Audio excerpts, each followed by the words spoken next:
Hello, can you hear me?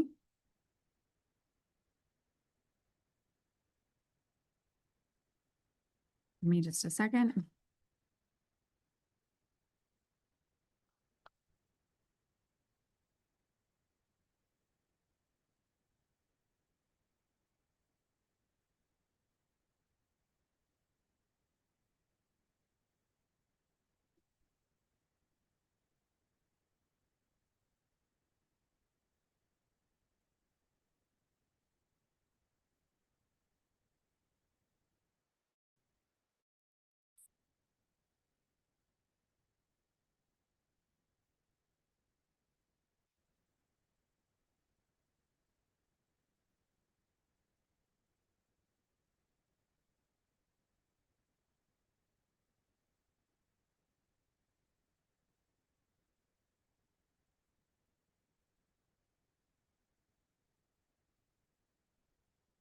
Hello, can you hear me?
Okay, I can hear you now.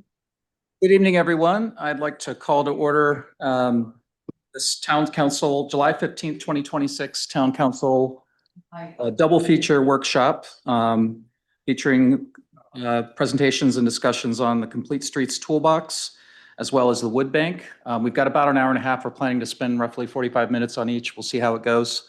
The council's not taking any action on either of these items. This is really more informational and for discussion purposes. I'd like to note for the record, Councilors Doherty and Shoup are not yet here, but we are otherwise present and ready to go. And with that, I'll hand it over to our presenters. Thank you. I'm just going to start a little background here and introduce, I guess, the team a little bit. So we received funding through PACS, through GPCOG to do some complete streets, revamping our complete streets policy. It has been a focus of this council when we did Vision Zero, some other complete streets projects, and a lot of our roadway projects. So this was kind of the logical next step. We're also hearing a lot about traffic calming from our residents, and we started the traffic calming line item in our budget in order to kind of move things forward. And so we use that opportunity to say leverage more for, instead of just doing a complete streets, we wanted to do a more holistic kind of guidance manual that would include the complete streets piece as well as traffic calming, and have like a one-stop shop guidance for any of the roadway improvements that we're looking at, whether it's through Public Works, a developer, any of the planning board documents that kind of go through. It's kind of like a resource for all. And so that's where we developed a team. So I'm going to hand it over to Joe, who's going to probably introduce his team and talk through a little bit. Start. Yeah, absolutely. Before we start, can we make sure the presentation is working for Kate, who's with us in remote? Kate, can you Sure. hear us? Share? Yes, I can hear you. Okay, great. Yeah, I think, Kate, if you can share your screen. I think Liam's gonna run the presentation. No, I think she's gonna. Okay. Does this work? Oh, There we go. Okay, great. Yeah, it looks good. Yeah, I'm Joe Poirier. I'm a transit planning principal with Nelson Nygaard. And I'll pass it off to Kate to just do the first slide, and I'll do a little intro, and then we'll hand it off to Ainsley, who's with NeighborWays.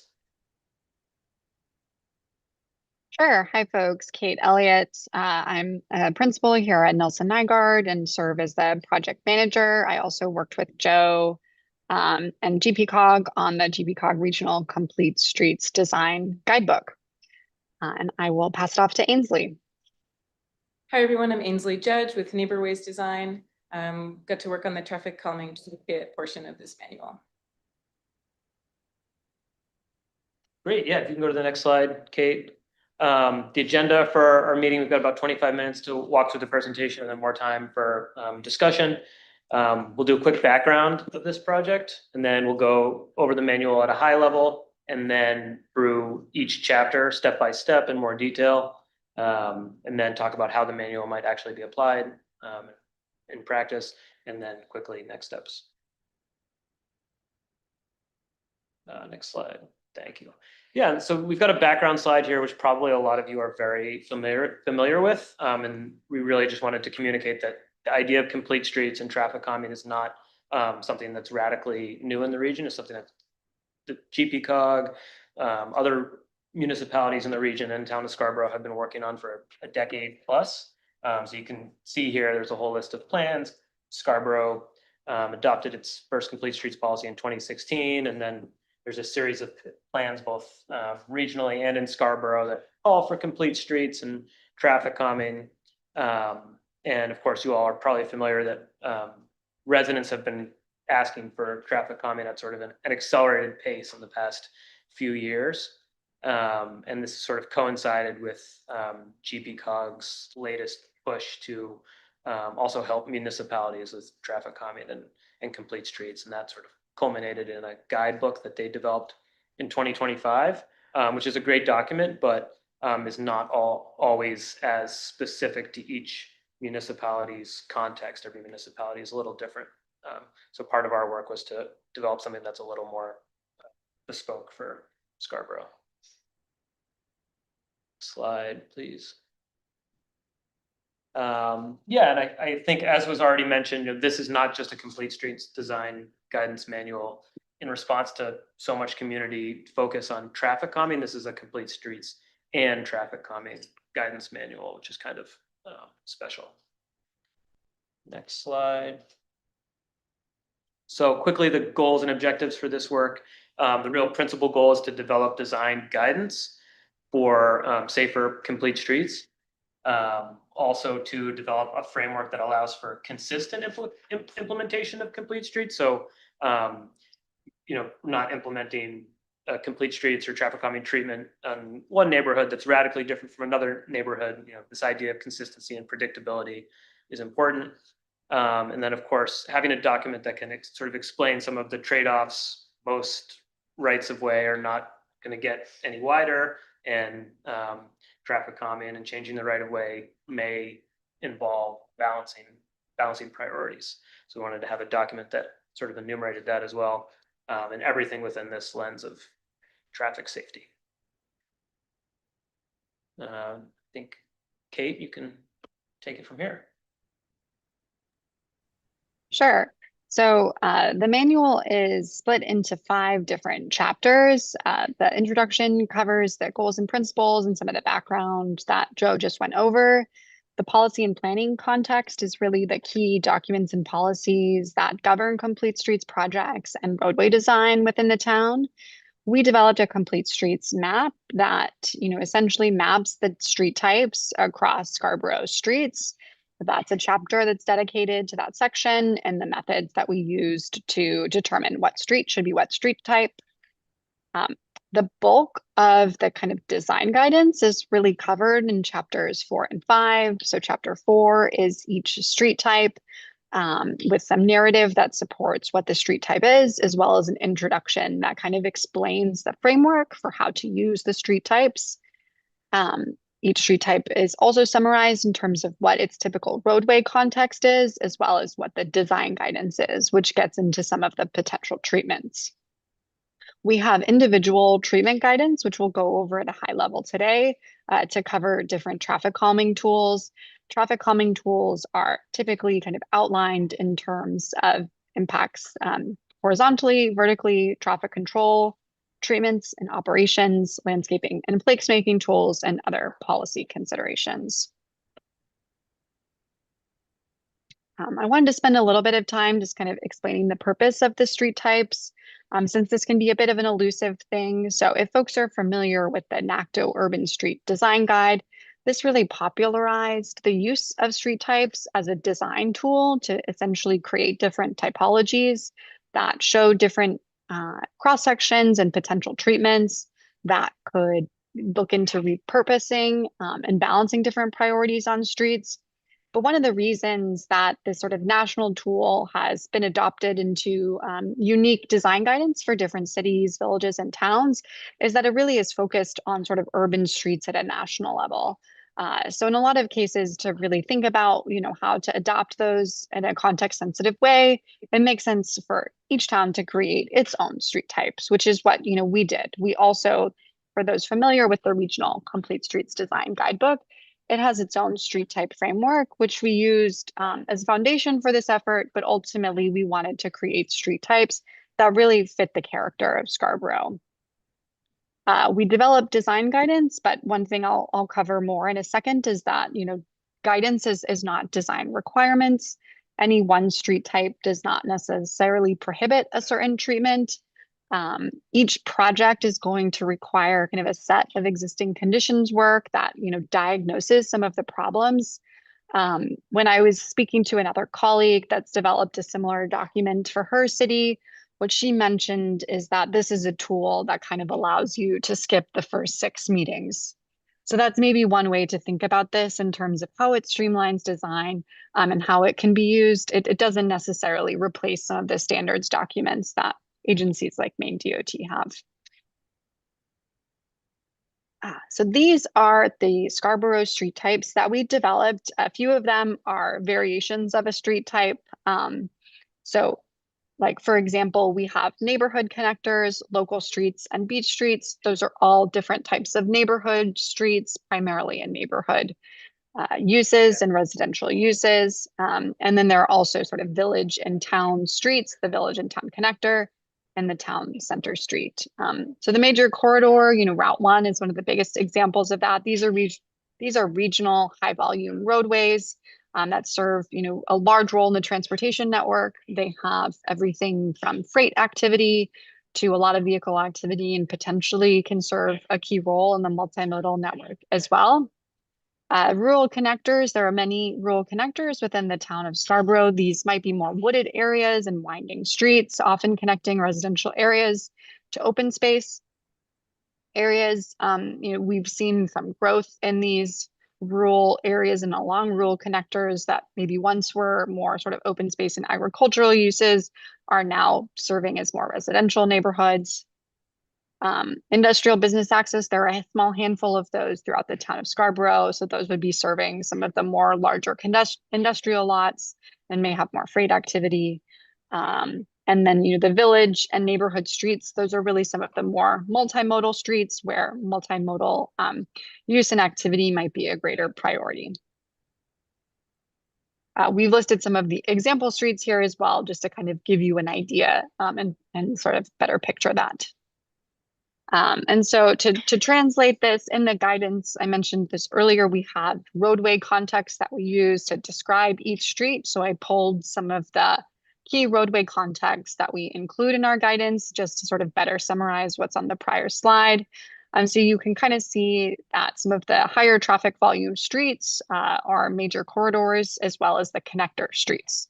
So that would be rural connectors as well as village, town, and neighborhood connectors. With the sort of lowest volume streets being the local and beach streets with typically under 1,500 cars a day. It's possible that one of the street types that we've mapped doesn't perfectly fit these roadway contexts.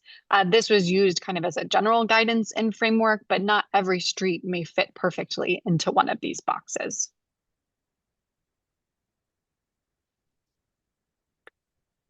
one thing just to do a little bit of context setting in terms of the use of the guidance manual, I just wanted to kind of clarify that standards or requirements, and this guidance manual does not include standards. It does include design guidance, and that's really intended to be used for informed decision making, really kind of explain the preferred practices and provide some sort of tools to really allow folks to use their judgment and really apply it to some of the common community contexts within Scarborough. So, you know, in terms of like how standards might be different, they're going to say that, for example, you know, like there might be a standard for a culvert in terms of how to design that culvert. This does not cover that type of technical guidance. This is really focused more high level at how you could re-envision a cross section for a street, how you could apply and implement different traffic calming treatments. This why guidance is valuable, it's context sensitive, but it also allows for flexibility. It allows for folks to use their best judgment in terms of how they apply the best practices. And together between this guidance manual and the standards that Maine DOT and Scarborough may already have, we can create some consistently without being rigid. So we mentioned the manual chapters earlier. The policy and planning context is the second chapter after the introduction. In terms of, you know, what the key documents were that we reviewed, I just wanted to kind of cover that at a high level. We looked at the Maine DOT policies and their new context classification system. We looked, of course, at the townwide transportation assessment and comprehensive plan. We also looked at some example projects like Reimagining Route 1. And we looked at regional guidance that GPCOG has, both their guidebook, their own complete streets policy at the regional level, in addition to the town's policy. And also looking at things like the street ordinance, which was sort of an initial take on what some street types could be. Excuse me. Our final complete streets map is shown here. So you can sort of see that a lot of the major corridors really serve as some of the key spines within the town. And then branching off of that is going to be a combination of rural, neighborhood, and village/town connectors with a small handful of industrial and business access streets. And then a lot of the tiny branches that you see throughout this map are the neighborhood streets, a majority of which are local streets. We created a beach street type just to represent the kind of unique context that beach streets specifically have and the multimodal activity and needs that beach streets have unique to other neighborhood street types.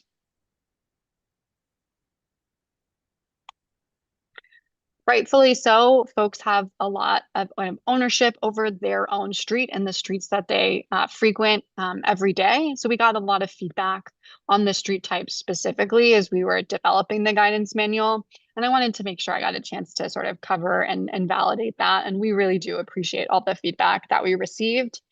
Part of the reason I spent some time today covering the purpose of the street types was just to provide a little bit additional clarity about what the street types mean and how they work.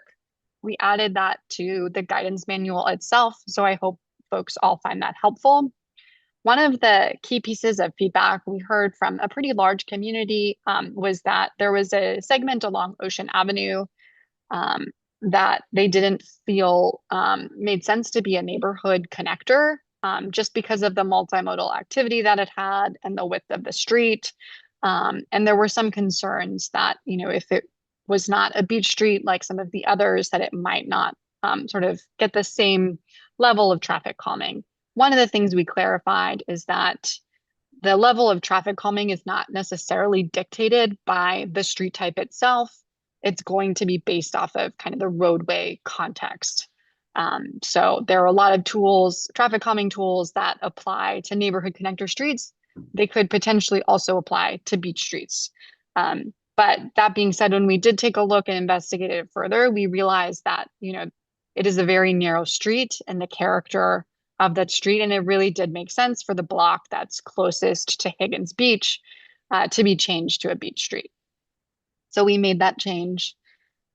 There was another comment about Gorham Road and potentially changing the segment that's out at Route 114 to a major corridor. We did not screenshot that section here, but that section, it actually changes street types within a short segment. One thing that we sort of we describe it as like smoothing the street type map, is we wanted to avoid changing street types too many times within a short distance. So ultimately, we left that segment of Gorham Road as is. But that being said, that section of Gorham Road is wide and divided. And so some of the traffic calming tools that you might want to use on a segment like that might look different than another segment of a rural connector or village town connector.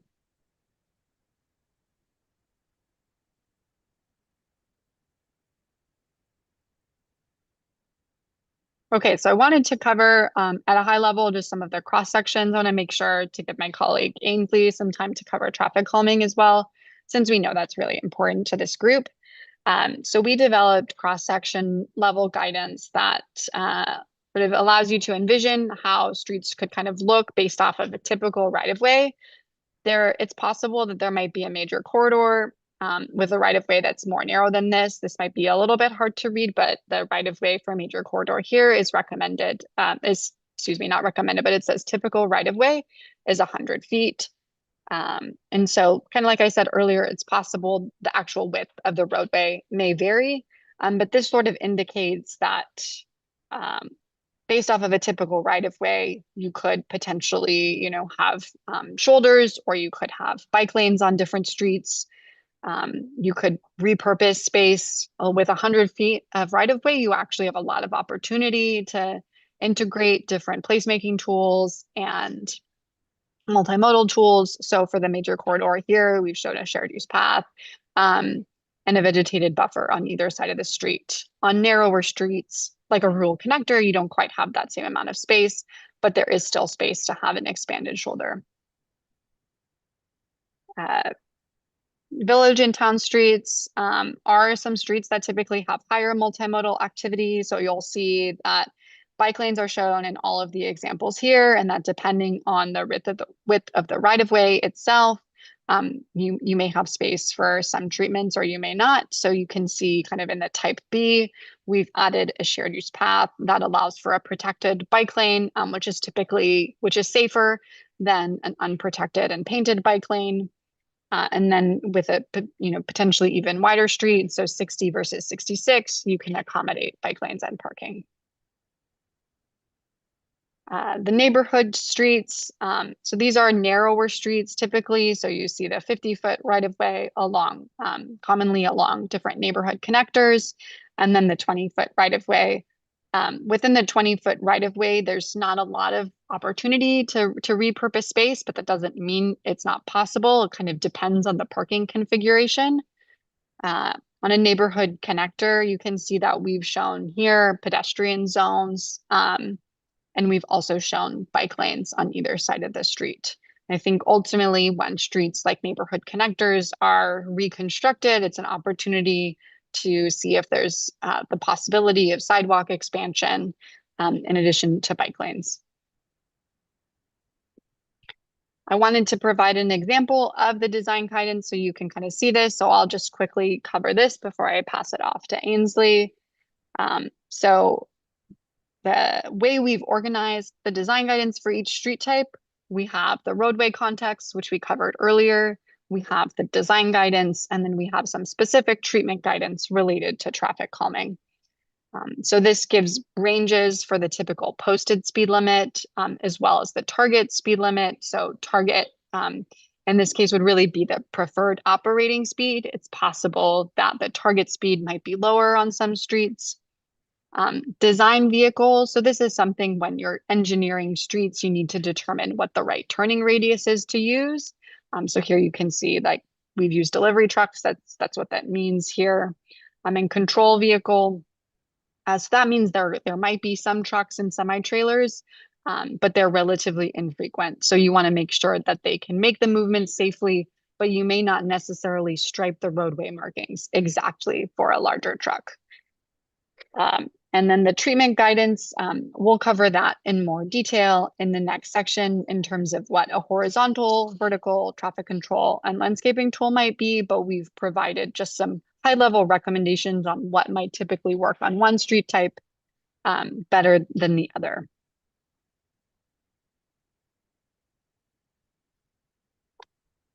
Okay, so I'm going to walk you through the different pieces of the traffic calming toolkit chapter. The goal of this chapter is to offer you the whole menu of options, all of the different traffic calming tools you might use to actually design and build safer streets here in Scarborough. We organize this chapter into 4 different types of tools. You have horizontal and vertical tools, traffic control tools, and placemaking tools. Horizontal tools alter the roadway side to side. And so these are things like sidewalks, even on-street parking, chicanes, or maybe curb extensions. They help reduce speed and improve sightlines and visibility.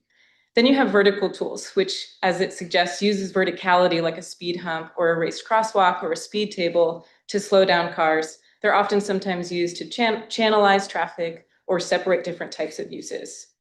Then we have traffic control tools, and these actually change the flow or the operation of traffic flow. They might be like navigating around a neighborhood traffic circle, or it might be encouraging signaling to drivers they need to yield to a pedestrian, like a rapid flashing beacon. There are several of those in Scarborough, including one across from the Eastern Trail entrance.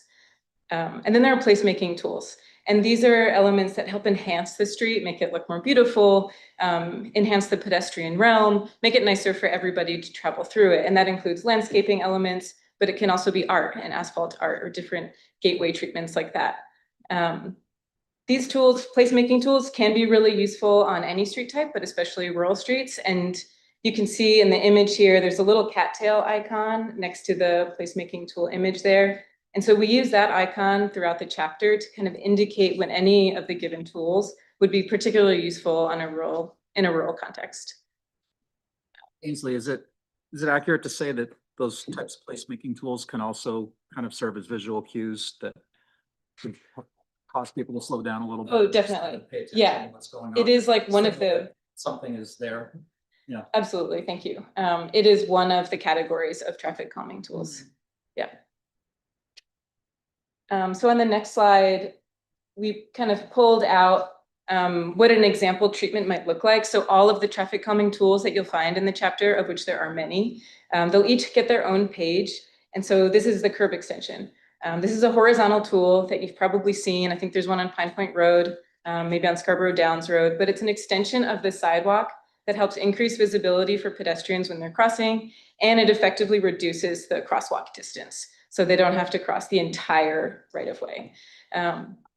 For each tool, you'll see things like key design considerations. We'll point to maybe where they exist now, and then also make some suggestions on where they could exist in the future.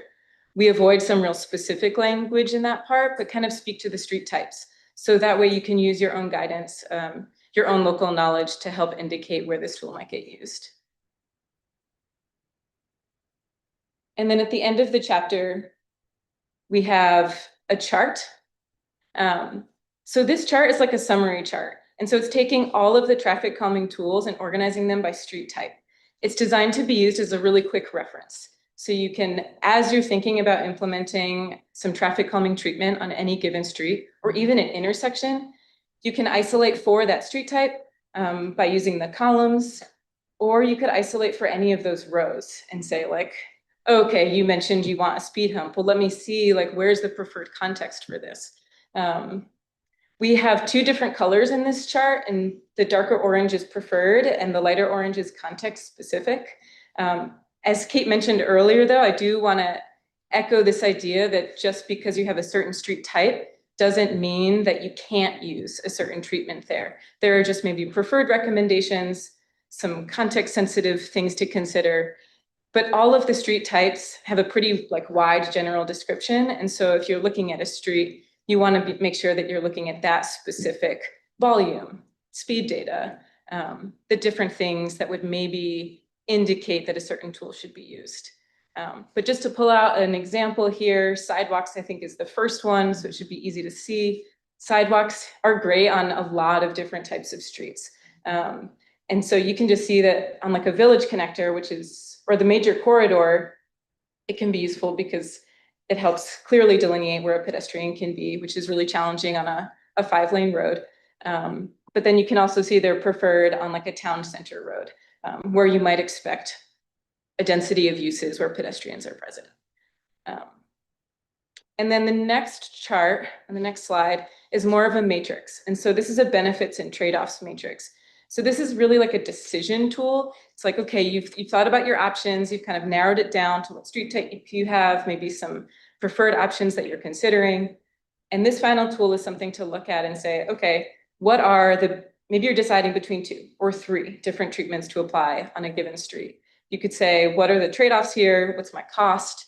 What are the benefits of using this here? And there's also some additional design considerations that we include in this chart just to help you further narrow down and pick the right solution for your street. It might be true that all streets benefit from traffic calming, but this guide and this toolkit is to help you figure out what the right solution is, because not all streets are the same. And highlighted here is in blue is walking and rolling lanes. So similar to that cattail icon that you saw on the placemaking tool and some of the other tools in the chapter, in this chart, anything highlighted in blue is also particularly useful in a rural context. So walking and rolling lanes are similar to sidewalks, but can be used in a place where maybe you don't have as much right of way, or for cost constraints. They're actually I think on Beach Street and one other street here in Scarborough. But it's an inexpensive method for delineating some space for pedestrian use. And then on the next slide, we get into applying the manual. So kind of what we've been talking about, you could say, all right, I'm looking at an intersection between a rural connector and a neighborhood connector. You can take that summary chart and think about what are all the different traffic calming tools that might apply for those 2 different street types. And you can compare and balance the 2 to help design that intersection in such a way that you actually get a traffic calming approach that works for both roads as they meet each other.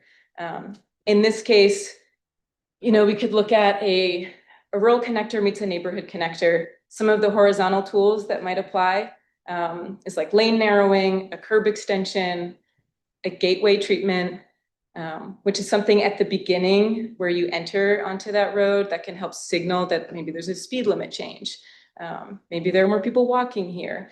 And so it's giving you a lot more cues to kind of figure out how to balance them when you have 2 different street types meeting each other. And I'll hand it back to Kate, who might go into more detail about applying the manual and some next steps. Thanks so much, Ainsley. So this graphic, we refer to these as like an isometric. So you'll also see that throughout the guidance, each of these has a similar graphic. So it'll show what an intersection could look like of 2 different street types to get an idea of both what the cross section might look like as well as the intersection, since from a safety perspective, a lot of crashes happen at the intersection. So that's often where design can be the most challenging and the most important. For those that got a chance to join us, we had a public meeting and workshop in October, and we did an activity together, if you were able to stay for the second half, that we called like Calm That Street. And that's where we tried to work through some like brief description of, okay, what are the conditions on this street? What are some of the safety challenge? What's our high level budget? And how can we make the street safer? It was a pretty fun activity. We got to use pom-poms and little small scraps of paper to implement our own scrappy sets of bike lanes and sidewalks. And it turns out everyone loves to do roundabouts and traffic circles for these exercises. So we ended up seeing a lot of those throughout. But it was a fun opportunity to be able to test different treatments and see how they might work in the right of way. And this is a tool, that while we may not always use these exact same materials, planners and designers will often kind of charrette these different things together in a somewhat similar fashion to see what might work on a street.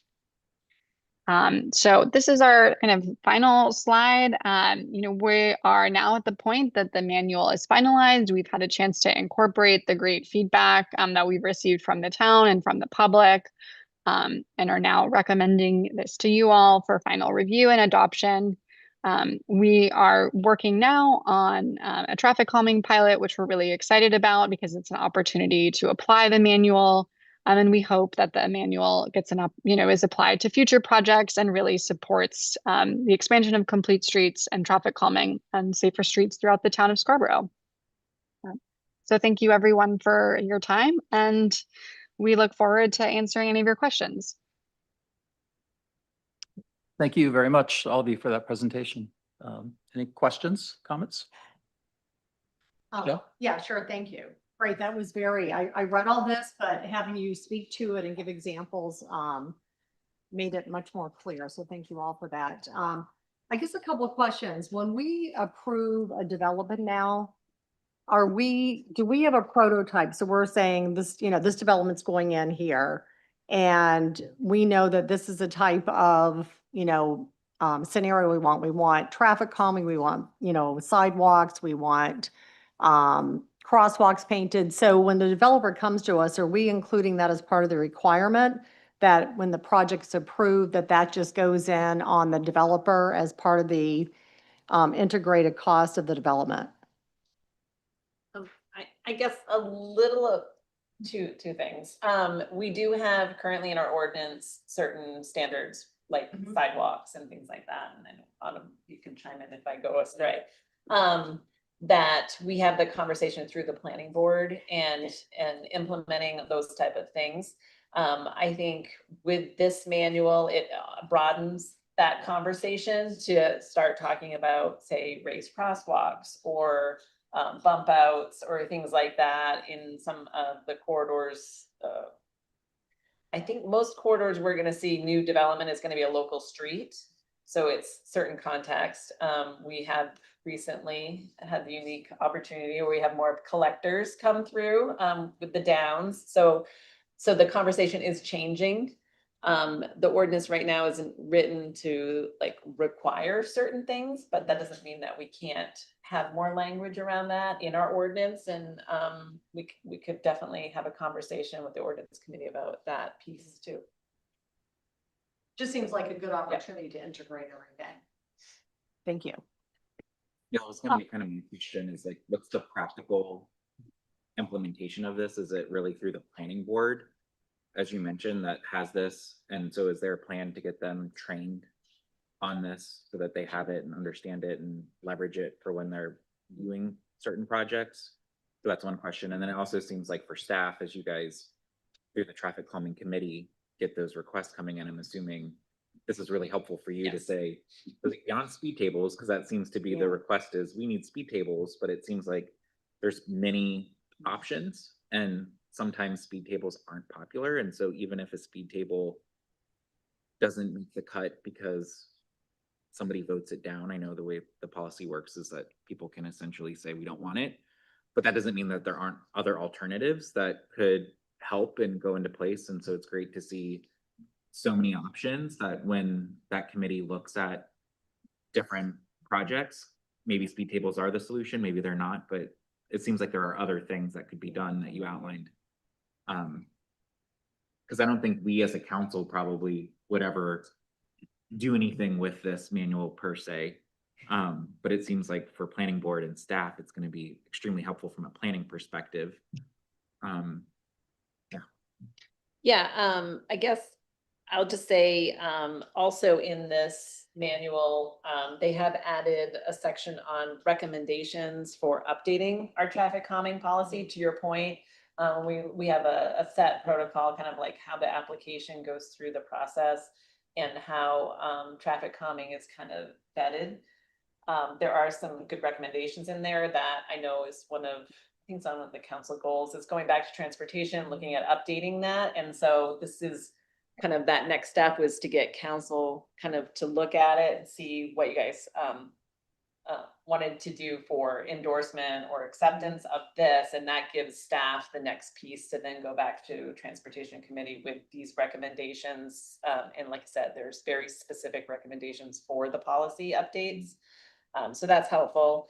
As far as planning board, I think planning board relies on staff when we do our staff comments. So we would use this tool to actually point out, here's some suggestions or recommendations that staff would have. And even if it's not required in the ordinance, they would have to speak to it and have a conversation around it. Like, why wouldn't you raise this crosswalk for, a few $1,000s when you're doing a multi-million-dollar project? You know what I mean? And so you could speak to that in a public setting, and you could get public feedback as well, which we've done in other subdivisions, even for offsite. We recently had people coming from the neighborhood as the subdivision's going through and talking about traffic calming on the adjacent street and the traffic generated to get to that subdivision. So I think it definitely opens up the conversation and allows staff to kind of point to, here's some recommendation that we could pull out of this resource and present that in staff comments. In the CIP. Using this for our CFP projects. Oh, yeah. So we also have internally, if we go through design and construction projects internally to the town, when we're going to say reconstruct East Grand Ave or something like that, or some others, then it becomes part of staff looking at it internally when we go through with our designers to say, here's some of the pieces out of this document as well. And response to Michelle's question, I think it would actually be good to maybe look at the language in ordinance to see if there is a way to better integrate this. So that is something I would support, at least exploring, to see if there's a way to make sure when we have an opportunity, that it's less flexible, where we think it should be necessary, that we require certain things. And so I'd be interested in exploring that further. So that would be kind of the next step, as they kind of I kept hearing each of them say, this is meant to be flexible, it's meant to be guidance. So that would take us to the next step and saying, okay, maybe out of this, we can pull out some key elements that Scarborough wants to set as a standard. And that would definitely go into our chapter 700 or 701 is our street standards. So maybe it goes into that section of the ordinance that speaks to how we build roads. That's correct. I'm glad CIP was brought up, and East Grand Avenue is one example, because that was a project that incorporated a lot of these principles that was sort of deferred based on the final budget determination during this last cycle. And I think in addition, it's important in addition to what I think is really important as well, that these kind of more opportunistic neighborhood level measures, that there are opportunities for the town to think more proactively at a broader level about how these things can be incorporated into improvements in more major corridors. Obviously, we run into complications when we're talking about roads like Route 1 and Pine Point Road, which are state highways, and that's sort of ultimately DOT's call. But as you know, I think we've had quite a bit of feedback just over the last couple of weeks from folks along Pine Point Road, sort of toward the beach end, about pedestrian and cyclist safety and crosswalks and things like that, which of course is particularly, it's a particularly big issue this time of year. So could you speak briefly to how, if at all, any of these elements could be incorporated into an area like Pine Point Road or some, another corridor where we don't necessarily have the ability to dictate everything that happens in terms of funding and how the roads are modified? Yeah, I know, as I think it was alluded to previously, that we have our traffic safety group, so it can come from multiple areas, whether engineering, hearing kind of feedback from residents, or public works is usually the first stop for residents with complaints about specific issues, or PD is out on the road seeing those issues or hearing. So we can be proactive in that respect. We were trying to do that around the schools. Specifically has been our focus lately in trying to look at, while we're not having, say, specific residents coming at, with, we need this specifically. I think we're trying to get to a point where we're updating sidewalks, crosswalk beacons or raised crosswalks, those type of things. So I think this is again, another resource we can point to, and make sure that we're kind of following a guidance or a path through there. Because there's always a balance, as was mentioned also. So as we do one thing, that might hinder another. I mean, we've talked about capacity of the roadways. As you start doing pedestrian and cyclist safety, a lot of times that narrows roadways, that reduces lanes, that, you know, can obviously change capacity or volumes on roads or speed in which people go through it, which is the exact reason you want to do it, is you want to slow people down in an area where there's a lot of bike and ped. So it's kind of having those more public conversations around that too, and getting very context specific though. And so I think you'll see our group trying to roll out some of those in front of the schools very quickly. Thanks. Larry? Hi. Thank you so much. I can't believe the amount of work that's gone into this. I can't say that I understand every bit of it from a brief presentation. But the two things that stuck out with me were the consistency that it offers across projects. And along with that, kind of setting expectations for the community of what are good solutions and the cost benefit part of it. And also both of those aspects seem really useful. Angela, you just touched on, my one question was about the school building projects. And is there an opportunity and an avenue right now for us to get involved with the site planning on those three different projects for kind of dictating any of that site work? I know the school department will be going through the planning board for an advisory opinion. So they have met with staff and we've kind of walked through some of the ordinances that they should kind of pay attention to. I've also had the opportunity to have a conversation with them, like again, about us, like say, focusing on their front door as we start looking at implementing traffic calming, that we can partner. Looking at where we might prioritize updating sidewalks, where we prioritize, like I said, crossings at those schools. So I think there's opportunity in our operating budget to try to help kind of supplement that in some ways, but have a broader context. The whole neighborhood is benefiting, and then it would kind of hopefully fold in to their larger school projects at the same time. So Yeah, I've seen they've certainly done site work on the property around bus lanes and drop-off lanes and things. And they are carrying a budget line for site work and some for off-site work. And so that would be I haven't seen that defined really at all, as kind of just outside of those drop-off lanes and things. So I think there's some opportunities there maybe to influence that. and now that we know that project is moving forward, another thing that I've been working with the Public Works Department too is as we put in applications for future funding for the next 3 years through PACS or DOT, that's one of the priorities we just put in an application for is Pine Point Road at the Blue Point School is redoing that sidewalk and bike lanes and actually paving through that section. And we're requesting funding through the regional process, knowing the timing would kind of work out. So knowing that is a set project, we can, again, we always try to find the opportunities as they come. And that seems to be a good one in that specific instance, but I'm sure there's others as we look through Pleasant Hill or Eight Corners. We'll find as much opportunities as we can to piggyback. Scott? Yeah, I guess basically with me, it always comes down to the money.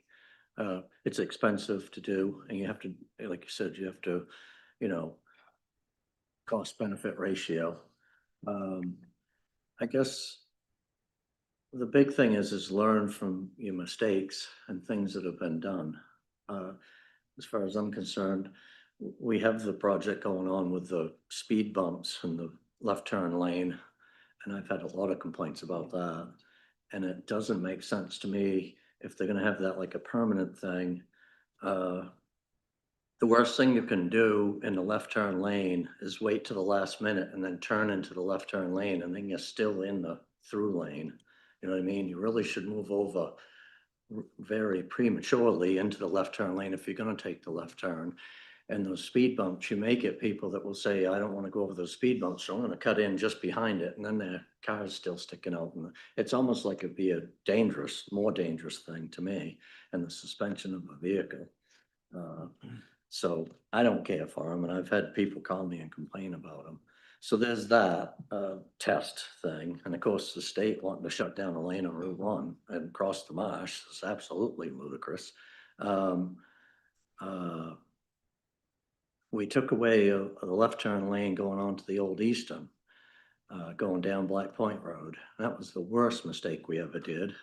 I don't know if there has been a rear end collision there or not, but myself, I was coming down there and there was somebody turning left and there was a box truck. And when there's a box truck in front of you or a bigger vehicle, you can't see what's happening in front of them.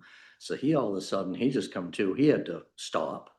And so he locked him up. I had to lock him up and the load shifted in my truck, broke out the back window, you know, but you don't hear this stuff. And the guy behind me, of course, the more the chain goes back, the more the chance that they're gonna hit then, because the next person can't stop as quick. So I think that's a dangerous thing. We had a perfectly good left turn lane. I think the issue is I was worried about somebody crossing, a pedestrian crossing, and if you had that, you could call a slip through lane, that maybe a pedestrian would go where one car had stopped and one's coming. But then at the same time, we put in that pedestrian crosswalk with the flashing lights, which is a great idea because that does let people know that there's a pedestrian crossing and they won't maybe slip through by there. But I mean, yeah, when you're driving a vehicle, there is going to be accidents and there is going to be fatalities. I mean, the only thing you can do is not drive, stop, you know, outlaw all vehicles and say somebody might get killed. Nobody's going to drive again. I mean, you know, where's the line? So I guess, yeah, you're saying it's just advisory or whatever. Be careful about making it a mandatory thing. You have to do it because there's always checks and balances of it's another effect on something else when you're trying to fix one thing. The one with the bump out for the crosswalk, I noticed that it cuts the bike lane right off. So now what does the biker do? He's going to cut right into traffic and without looking, because they always do. And, you know, so that makes it dangerous. It's good for the pedestrian, but then you got the biker shooting out in front of a car. So, you know, there's drawbacks to everything, but I guess it's all I have on that. You know, you should, the one more thing I'll bring up again, is slip through at the end of Maple Avenue on 114. There's potholes 2 feet deep. They have been there for a year. So I would just say anybody that's had any front end problems, send the bill to the town of Scarborough. Because I've been trying to get the potholes fixed for a year and they're still not done. And it should be a whole lane there. Yeah. I don't want to spend $1 million to put a lane in, but just to 2 or 3 yards of good reclaim would fix it. Thank you. Thanks, Scott. Anyone else want to make sure we leave time for our other item? Bill, go ahead. I'm thrilled that we're focusing on roadway safety. I think when you think about the things that are important in running a town, fire, police, roadway safety are the things that are most important in my mind to protect the public. You may have noted that summertime, there are a lot more bicycles and motorized bicycles on the road, being driven often by kids. These kids are nowhere near the age of getting a license. And so that puts a responsibility on us adults to drive all the more carefully under these conditions. This phenomenon is not going to stop. As long as the law permits these kids, and you see them, they're 8, 10, 12 years old on a motorized vehicle on the public roadway. So I think that's, for me, the most important consideration, that adults should recognize this condition and drive accordingly. Thank you. Thanks, Bill. Anyone else? Great. Well, thank you again. Thanks for coming. Thank you. This item will be on your Thank you agenda. so much. Yeah, I'm just gonna say this, this item will be on your agenda in August for acceptance of the actual manual itself. So we'll be able to have this and just put it in practice. Great work starting on the that. Really appreciate the guidance.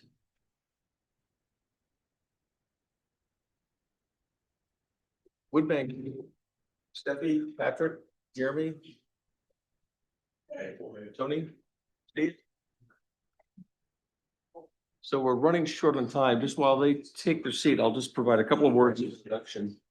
I was made aware of this concept. I guess I've heard of it in passing and I've seen them in other communities, but Steve Hammond actually reached out to me earlier this spring with this idea, and I appreciate his not only idea, but his persistence and tenacity.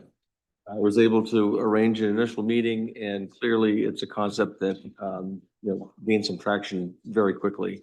So what you'll see tonight is kind of the culmination of the last couple of months where this has really started to come together. The town, for its part, we've been a very good partner with Project Grace, and was very pleased Project Grace is a cornerstone of this conversation, because they really do great work in connecting with our understanding needs in our community, connecting people with resources, and they're just invaluable. And I think they will be in this context as well. But really, there needs to be a base of operations. And what you'll see tonight is an area that we've identified of town-owned property that is really underutilized or not utilized at all at this point, that we think would really make for a great starting point. And maybe we can even expand there. But so without further ado, I think Patrick O'Reilly is going to walk us through, unless Steve, you had a couple of comments at the top. Patrick will start. Yeah, we'll talk to you. We'll just quickly just introduce ourselves. Yes, thank you. This makes up the steering committee, I guess, mostly the three of us here. I'm Patrick O'Reilly, Scarborough resident, taking speech. Steve Hammond, a long time, I was here, not when they started Scarborough, but. I'm Jeremy Grondin, also a Scarborough resident. Steffi Cox, Project Grace. Thank you for those kind words. Tony DeMarco, co-founder of Maine Wood Banks and Freeport Wood Bank. Perfect, thanks. Who am I pointing to change this? Yeah, go ahead. So in 2022, I had reached out to, I had come across some information about wood banks in Maine. Actually, it was a document that was put out by the University of Maine, and reached out to Steffi and Project Grace and said, hey, this is a great idea. We should do this. Maybe it makes sense since you guys do the heating assistance already. Then maybe this would be something you guys would want to take on. They said, yeah, great. Do you want to run it? And I said, I really don't have time to do that, but I'd be involved. And then flash forward, I'll hand it off to Steve and let him tell you where we got to from there to here. So I'm driving to Bradbury Mountain to take a little hike, and I see a sign at the end of the road from in Freeport for the recycling center. It said wood bank. I thought, what's a wood bank? So I drove down to see what was going on, and there was a bunch of split season firewood. And so I got in touch with the people that do Freeport and Cumberland, and there's a number of them around. And so got into it a little bit, started looking, and then fortunately or unfortunately, we had a cold winter and it made me think of it even more. But what really got to me was I went out to Cumberland to work on theirs one Saturday. Just to volunteer, because it's all volunteer work. There's really no money that changes hands here. This is all free wood for people who need to heat their property. And a lady pulls up in an old Toyota with a bad muffler. Good customer of yours, maybe. Yeah, if you're sure. Help with wood and fix the car. And a broken windshield and two kids in the back seat. And she asked if she could probably get some wood, possibly get some wood, because she was out of wood and the house was cold. So the people there loaded up her trunk full of firewood, and then the next day they brought her up a dump trailer full of firewood to help keep her house and her kids warm. So I thought this is a pretty good thing. We need to do this. So I got in touch with Project Grace and found out that yes, indeed, there are people in Scarborough that could use a hand. Sometimes it's temporary, sometimes it's longer term. And so I'm in a position where I had a little time on my hands, and I decided that we were going to do this. So then Steffi reached back out to me. She said, "Hey, I think we have somebody who can spearhead this." And I said, "That's fantastic. What's the next step?" And so go next. Just to start off, what we want to do is to establish a Scarborough Wood Bank. We would be part of the Maine Wood Banks Network, which is well established in Maine. I'll show some more slides on that afterwards. And our ask is to have a little slice of the property. People call it different things. It's the landfill, it's the old town dump, or whatever you want to call it, but it's just off of Holmes Road, not too far from Payne Road. Next. So what is a wood bank? So it's just like a food pantry, except for firewood. It's essentially what it is. So if you have a need, then you can get some wood. Some are set up where you can have some sweat equity in coming and helping, split and stack wood. Or if you don't have the ability to do that, you don't have to. There's a whole bunch of different ways you can include volunteers in this. It can be used for school projects or senior projects, what have you. We really have a limitless amount of people in town and the area, I think, that would be interested in helping with work parties and getting the project going. Next. So from Project Grace's information, and then also some general information from similarly sized communities like Cumberland and Freeport, we think that there are about 15 to 30 households in town that could benefit from this donated wood. And it would be the grand sum of that would be 30 to 40 cords of wood per year. The plan is to have Project Grace be the screening entity for this. So they already do that with the heating assistance program. They have people who are really good at kind of sniffing out where there are needs, and even in a lot of cases, according to Steffi, where people aren't even asking yet necessarily, they get referrals from social services or other town departments about, hey, maybe you should reach out to this person. So between the applications and identifying people in some other way, we think Project Grace should be able to do a good job screening the applicants and identifying where the greatest needs might be. Next. I'm kind of going through this a little bit fast, just because we're short on time, I know.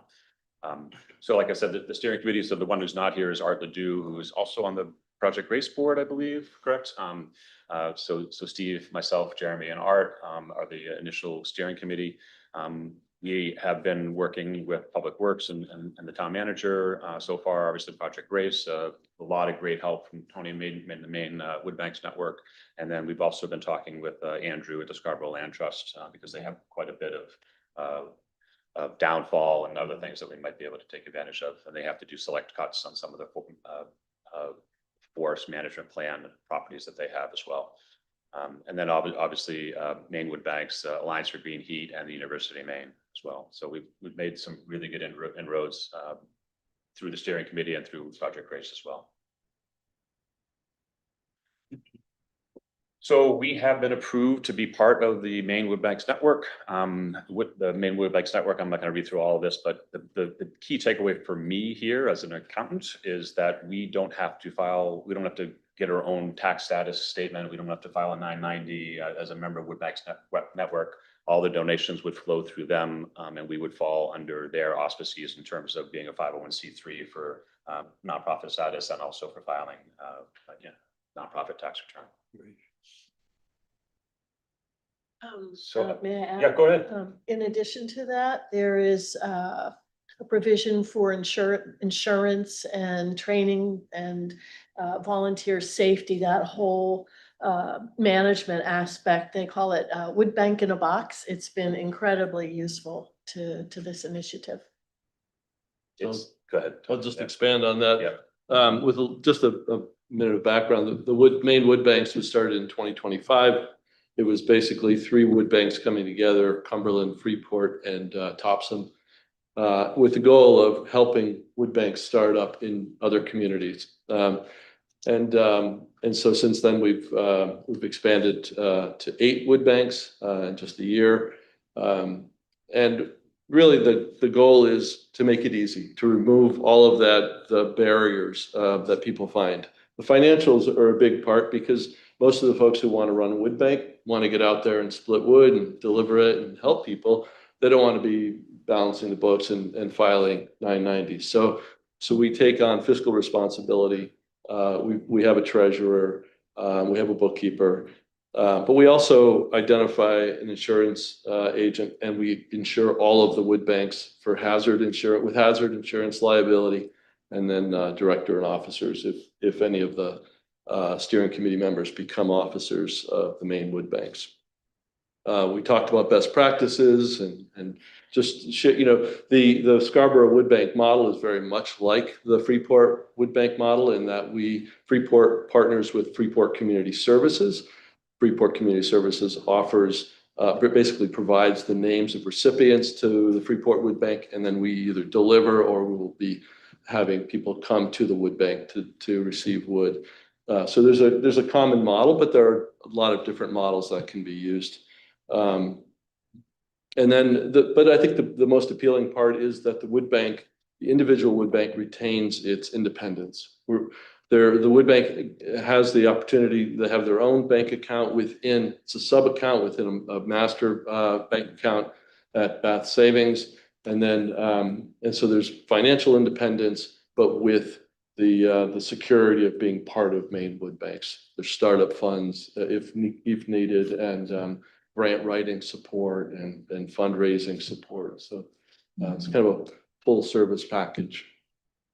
I'd like to just add, I was excited when Steffi called me about this. I grew up, here in town. I grew up cutting wood with my father. I learned at a young age that wood heats more than one time. This time of year when you're cutting, it's pretty hot, and you cut it and you split it and you stack it, and then you move it again in the fall, and when you bring it in the house, it's 3 or 4 times that you handle it. But every year, I lost my dad almost 5 years ago, and ever since I lost him, every year around Thanksgiving, I'd reach out to Steffi to find somebody in town that needed some firewood before it got really cold, and I wanted to donate.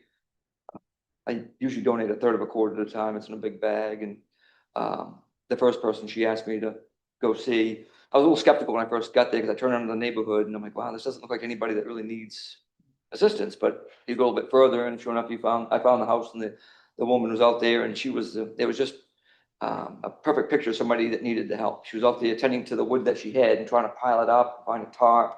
When I backed in with that other load of wood, she said, bless your heart. And where did that come from? I said, well, it came from my dad. This is my dad's memory. So when when Steffi asked me about being part of it, I do know a few things about firewood. I cut a lot of firewood myself for keeping my house. And I'm excited to be part of this. I think it will actually maybe enhance the image of the front part of the old landfill. When I was a kid, that was the dump, and it was always prim and proper because it was being used. And right now it's just kind of sitting there. And when I roll by Holmes Road, I live on Holmes Road, I go by it twice a day. It just needs to be tuned up a little bit. I've seen there's already some work being done, but I think if we could get it on a more usable stage, it'll look better, more appealing to the eye. I didn't bring any, I am proud to have put together the logo that you see. I made that for the town. It's hard to see, but I put in there at the bottom, neighbors helping neighbors stay warm, which I think it's important to keep, neighbors staying warm. I didn't bring anything for this, but I did talk at one of our meetings about maybe having a shed out there as well. Something that we're going to need something to keep the wood dry. It's not just going to be wood out there in a pile. And next thing you know, it's covered with snow. Then it's rotten.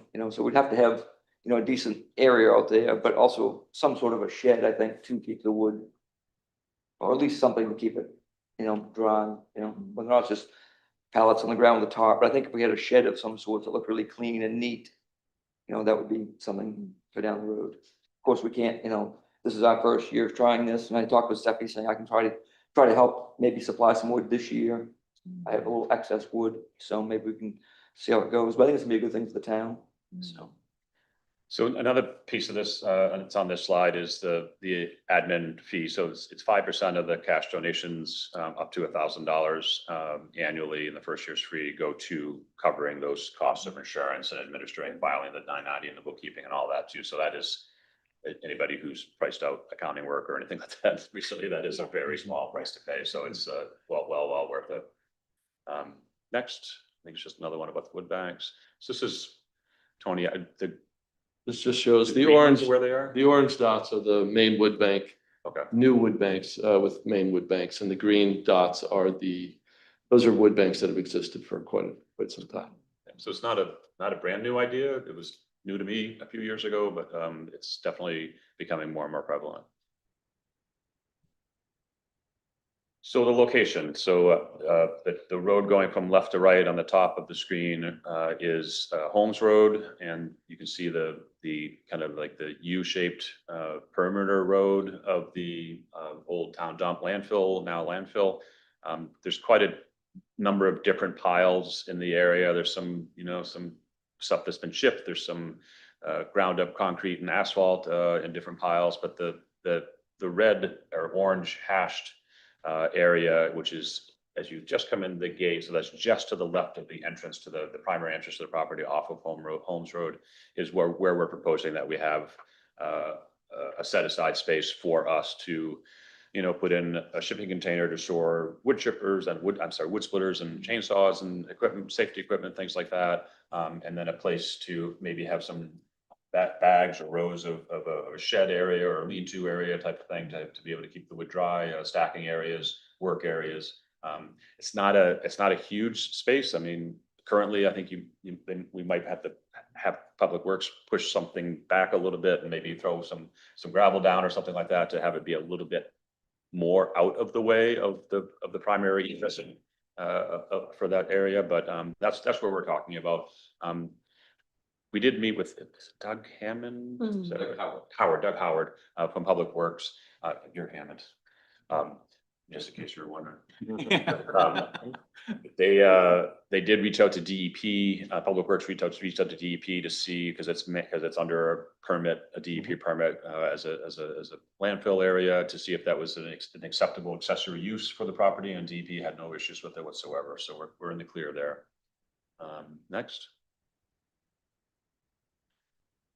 So we could receive, dried green wood or seasoned wood that we could use to then turn around to donate. We could get full lengths of tree trunks dropped off. Or actually, there's quite a bit of wood on the site. I think a lot of it's softwood, but there might be some hardwood that's on the site already that's been, moved there by Public Works, and it's just kind of sitting there on the ground. We anticipate that there's probably going to be some donations of wood, whether it's a landowner has something that fell on their property. I know Freeport has a policy where they don't cut down trees. If somebody calls and says, "Hey, I got an old tree in the middle of the field, will you want to come on, cut it down and take it away?" They just don't do that. We haven't made any of those types of decisions about what we will or won't do yet. I think we'll probably err on the side of safety and conservatism for the most part. But I think there's going to be a bunch of different avenues for us to get wood. For example, the land trust does a cut on their property. We may have to pay the trucking or what have you to get it to Holmes Road, but that would be an opportunity where they might want to donate some newly cut timber. So we will get that. We will use chainsaws to cut it up into 16-inch lengths. We will have a log splitter or two. We will have work parties that will come in and do this work. It'll be almost exclusively volunteer time, or like I said, outings or groups. There's a whole bunch of different ways. Anybody who's worked with youth organizations or what have you, there's a lot of ways to kind of get people involved for 4 hours on a Saturday in the fall or the spring. And then we will obviously use that space to somehow. There's a bunch of different delivery models. We probably will have a dump trailer for people that we'd have to deliver to. Jeremy uses these third of a cord totes. They're like kind of nylon bags that you can lift up with a forklift or what have you. So there's a bunch of different ways that we can distribute it. People could come and pick it up. We could have, designated times after Project Grace has done the screening to say, do you have the ability or a truck or whatever to come pick it up?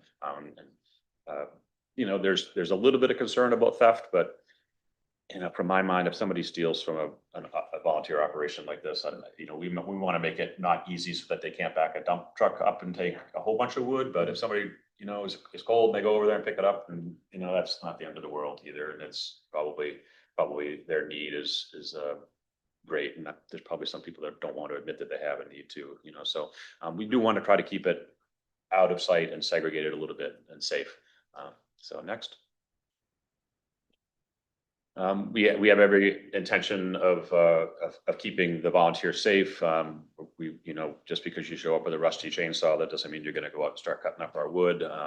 We want to have training programs, and there's a great amount of material from the Maine Wood Bank Network, Wood Bank in a Box, to be able to guide us through, the proper PPE that we're going to need to keep our volunteers safe. There will be, waivers that they will sign, but we will have training in place. Stephanie, do you want to talk about the fire Yeah, department sure. interaction we've had? We had a good conversation with Chief Rich Kindlin to let him know about how other wood banks are working with their local fire departments. We won our first grant, value of about $1,800 from the Alliance for Green Heat. My office is full of mountains of ash cans. They take up a lot of space, ash cans. Ash cans and thermometers that you put on the wood box that shows you, are you burning too low a temperature, which is dangerous for your chimney? Is it too high, which is just dangerous, or is it just right? Sort of the Goldilocks thing. And we also have an intention to offer smoke detectors and other safety gear and information so that people are operating their equipment carefully. I know from the work we do at Project Grace, we talked to a couple people this season.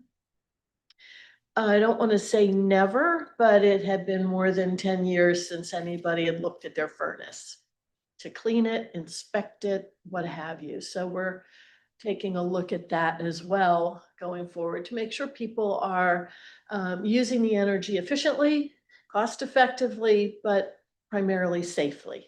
So this is also a component here. The group here, you can see, has been really deliberate, very thoughtful, has tried to look at a lot of angles.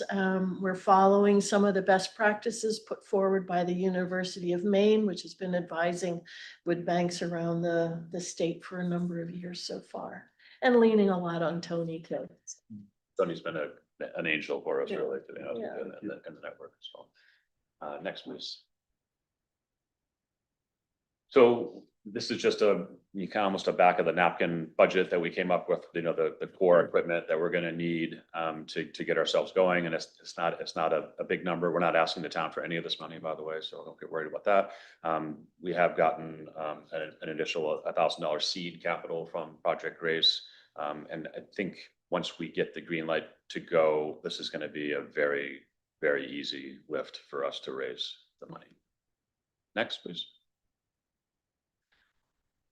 Stephanie mentioned one grant we have already: private donations, scholarships, sponsorships. I'm sorry, in-kind contributions. So that would be green wood, dry wood, what have you.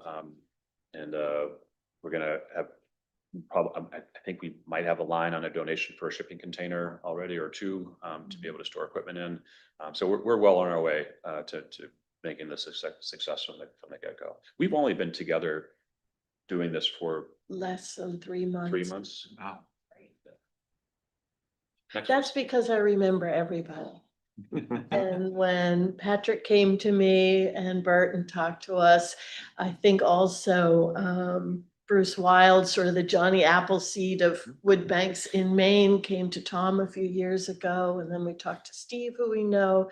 And then I remember Jeremy knows all about wood. And very naturally, a group of talent came together. But more importantly, a commitment to care about their neighbors is a hallmark of our town. And this is a very easy yes. for Project Grace to help support.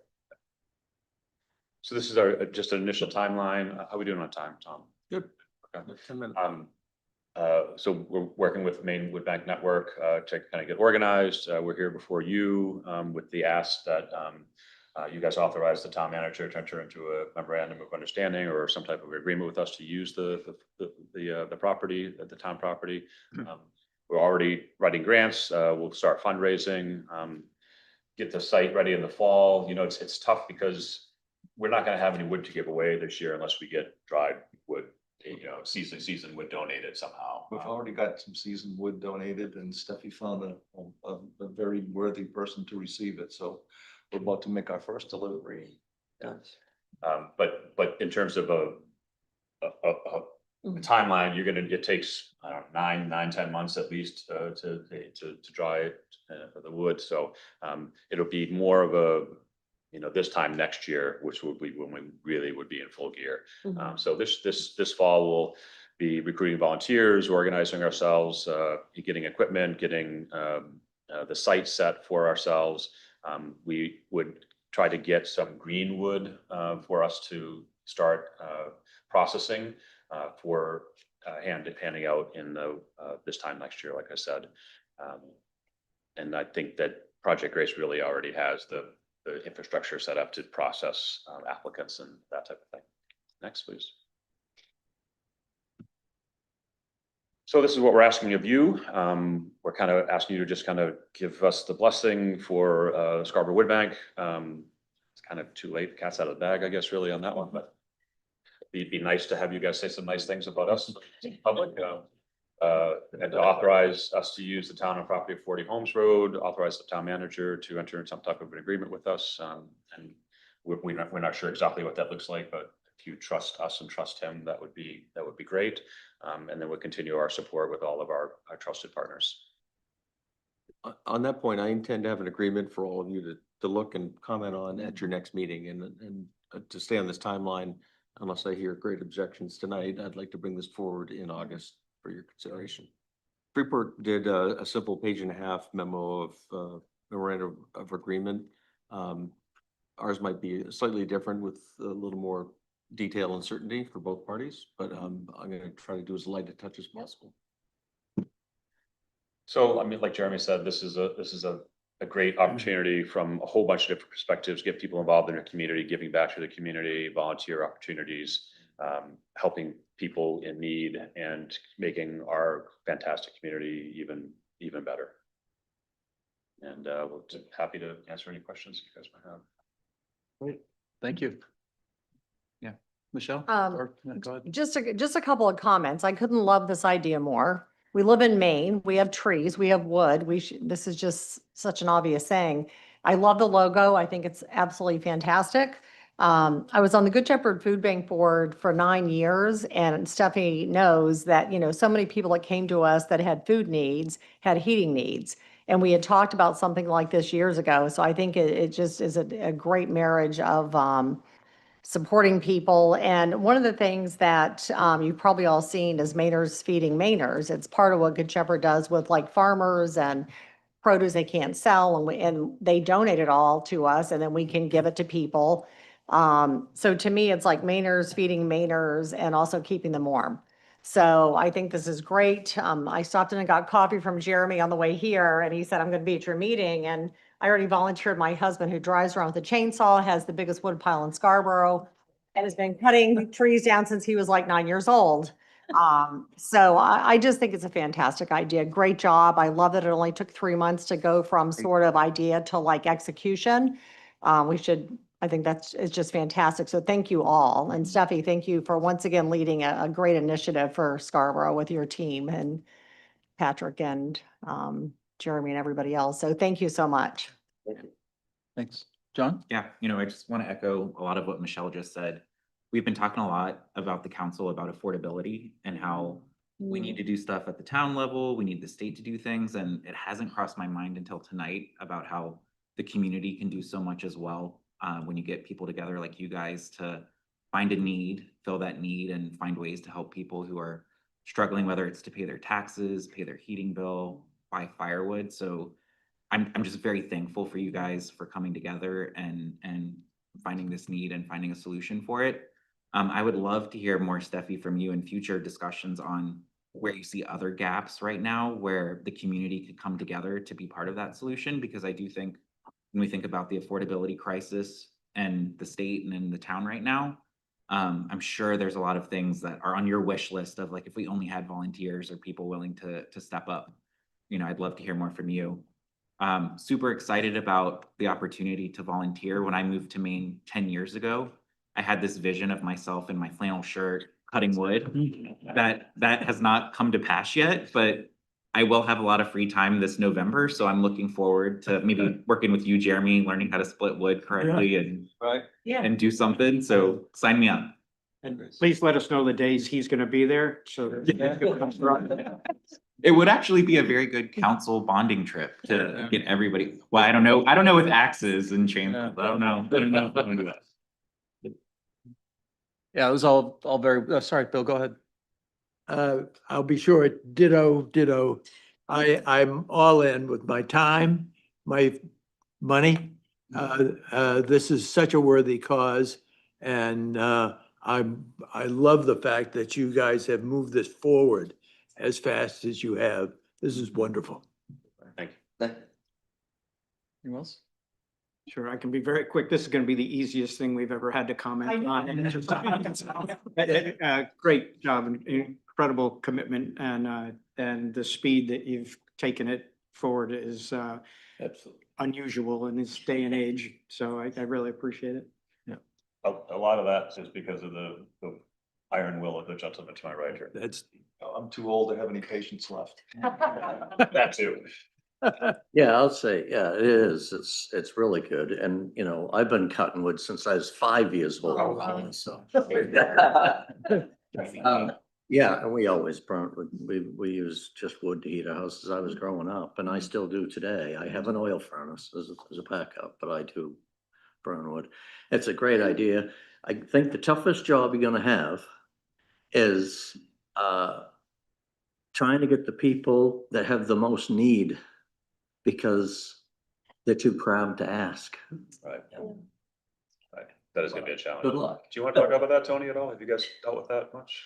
Well, yeah, there are two areas where we address that in Freeport. One is through community service, Freeport Community Services, the food pantry. And so again, some often the same recipients of food need to eat. We also have bins where we leave firewood at Freeport Community Services and behind the Pownell town building.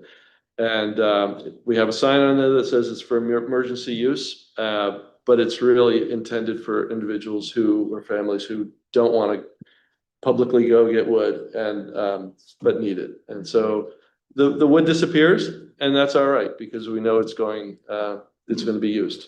We had talked about our discussions with Tom about maybe getting a spot like that at Public Works. You know, like they have the sand salt pickup, whatever, Yep, putting out, yep. you know, same exact thing, like Tony just mentioned there at Public Works, maybe not this year, but maybe down the road. That'd be great. Like, you know, at my shop up the street, I have a wood shed that I built, and it's got firewood bundles in it that I wrap my own bundles, so I could easily wrap up some bundles for the shed down at the Public Works. And if they just disappear, then they just disappear, you know, and then, you know, somebody's using it. And we can all, you know, I mean, driving around town, I can see certain houses that have smoke coming out, you know, and you can tell when somebody might need a little helping hand. So maybe we can just secretly have some wood appear for them, you know, and versus wait for somebody to ask, we can kind of proactively look around and say, yeah, over here is maybe an issue, and swing in and say, hey, you know, do you need any firewood? And they can say yes, or they can say no. Right. And I do have some equipment, like I've said to Steffi and everybody else, I do have access to some, you know, I have my dad's dump truck. I can move some wood this fall if need be, because I will have some wood for us to give away for this winter. I do have a log trailer for picking up wood. Like there's a piece of an oak that broke off Scotty Hill Road. It's been sitting there. I'm gonna pass it on my way home tonight, just a few minutes. And I'll go down there and I'll pick it up and put it in my trailer. And then as soon as we get the okay to go to the old landfill, then I'd bring that there, you know, and every morning I go by saying, geez, it'd be nice to be able to work, getting this ready to go. We just need the okay from obviously the council, but as soon as we get the okay, I'm sure there'll be some people over there on the weekends trying to make it happen. So basically, when you have this idea, excuse me, when you have this idea in your head that you're gonna do this, when you start driving around town, you will notice that there are down trees all over the place. Just all it is knocking on a door and asking, can we cut that up and take it away? Oh, sure. Yeah. Another big resource for you is CMP. I mean, when they trim trees and stuff, they shred everything up, but the big chunks just lay on the side of the road. And I'm like, geez, I hate to see that wood rotting in the ground. Yeah, we've already made some inroads with some of the tree cutting companies in the area that they just pay to get rid of the stuff. Right, right, right. Thank you. Yeah, this is wonderful. It's great to see how this all came together and how you're sort of like this dream team that assembled. And it's, with all everything that's going on right now and all the challenges we face, it's really refreshing in more ways than one. So thank you, and we'll look forward to acting on this next month. Thank you. We're going to adjourn for, let's call it 3 or 4 minutes for our regular meeting. Thanks.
What? Okay.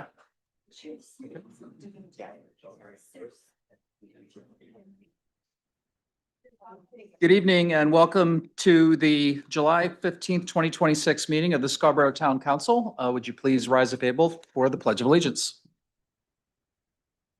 Pledge allegiance to the flag of the United States of America and to the republic for which it stands, one nation, under God, indivisible, with liberty and justice for all. Jody, could you please call the roll? Counselor Doherty. Here. Counselor King. Here. Counselor Shu. Here. Counselor Anderson. Here. Counselor Hayes. Here. Counselor Donovan is here, but he's absent at the moment. And Chairman Fellows. Here. Thank you. Thank you. That takes us to general public comments. This is for items that are not on our action agenda this evening. I would just ask that anyone with anything they want to share, come up to the podium, state their name and address or affiliation. Please keep your comments to 3 minutes or less. Please keep it clean. Thank you. Hi, Nina McKee, 309 Black Point Road. Two things quick. I wasn't here at the last meeting, but I'm sure you made an acknowledgement. I missed not seeing Dick and Richard in the audience. I mean, he was such a reliable person and face here, and I really, really miss him. So that's one thing. The other thing is, I was here from part of the bank, the wood bank discussion, and I think it's the most exciting thing. And it's so wonderful that the community is going to maybe help people in this way. And it's a win-win for everyone. So I hope in August that you do vote for it to come to fruition, because it's wonderful. And in this day and age, to have a really heartwarming and wonderful thing to happen is a yippee. So thank you. Thank you.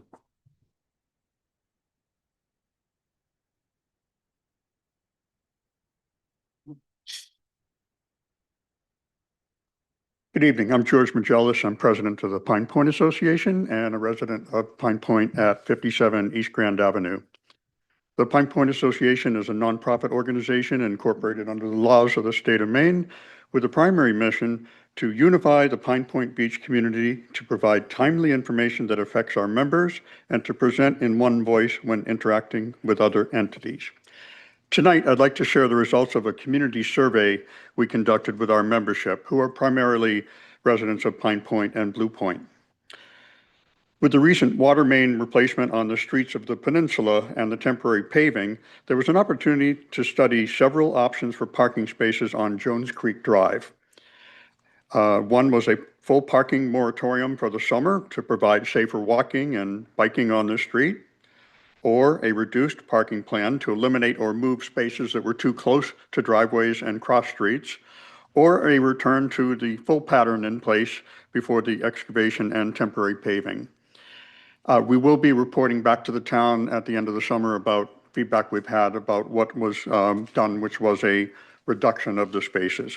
And here's the results of the survey. The Pine Point Community Survey reflects broad support for improving public safety while maintaining reasonable access for residents, visitors, and local businesses. While opinions differ on specific parking solutions, there's a strong agreement that safer streets, improved pedestrian infrastructure, and balanced practical approaches should guide future planning efforts. Safety is the community's highest priority. Residents consistently identified speeding, traffic congestion, limited visibility, and unsafe walking conditions as the most significant concerns. Improving safety emerged as the strongest point of consensus across all survey responses. I want to mention there were 87 responses that represented 140 of our household memberships. Pedestrian infrastructure is widely supported. The most common recommendation was the addition of sidewalks, walking paths, and other pedestrian improvements. Residents also support enhanced traffic enforcement and traffic calming measures to improve walkability and to reduce vehicle pedestrian conflicts. Parking remains the most debated issue. We can't really speak on one voice about this. Some residents view roadside parking as a contributor to congestion and safety concerns, while others rely on it for homeowner access, guests, family gatherings, and seasonal visitors. Most respondents favor finding a middle ground rather than pursuing extreme solutions. Accessibility and quality of life matter. Many residents stress the importance of maintaining reasonable access for seniors, individuals with mobility challenges, families, guests. Any parking or traffic modification should consider these needs alongside safety concerns. Local businesses should be part of the solution. Respondents expressed concern that reductions in parking, particularly in overflow areas, could negatively impact nearby businesses and visitor access. Preserving economic vitality while improving safety was viewed as an important goal. And then finally, recognizing Pine Point's seasonability and not going with any one plan for the entire year, but adapting that to the seasons. We got some great suggestions. I know in past time, sidewalks, increased speed enforcement, time-limited parking in high-demand areas, resident and guest parking permits, improved signage, seasonal shuttle services, and possibly the restoration and not possibly, but definitely the restoration and enhancement of overflow parking areas. Although there was not one opinion, we really valued the input from all of the residents. And like I said, everyone really wants it to just work out for safety and viability for everybody who comes to Pine Point. Thank you. Thank you.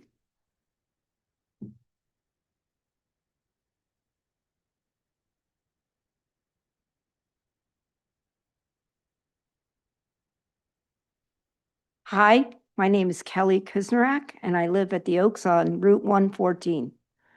First, I would like to express my condolences to the family and friends of Richard Hayes, a Scarborough resident who was a true watchdog of this town government. I didn't know Richard, but I saw him at every town council meeting I've ever attended and other meetings around town. He was a true watchdog of town government, and I hope there are still others in this town that will pick up his torch. So tonight, I'm here to address the town council and town management about the condition of our Scarborough roads, and I'm not talking about Route 1. Do you ever take time to ride around your town roads just to see how things are going?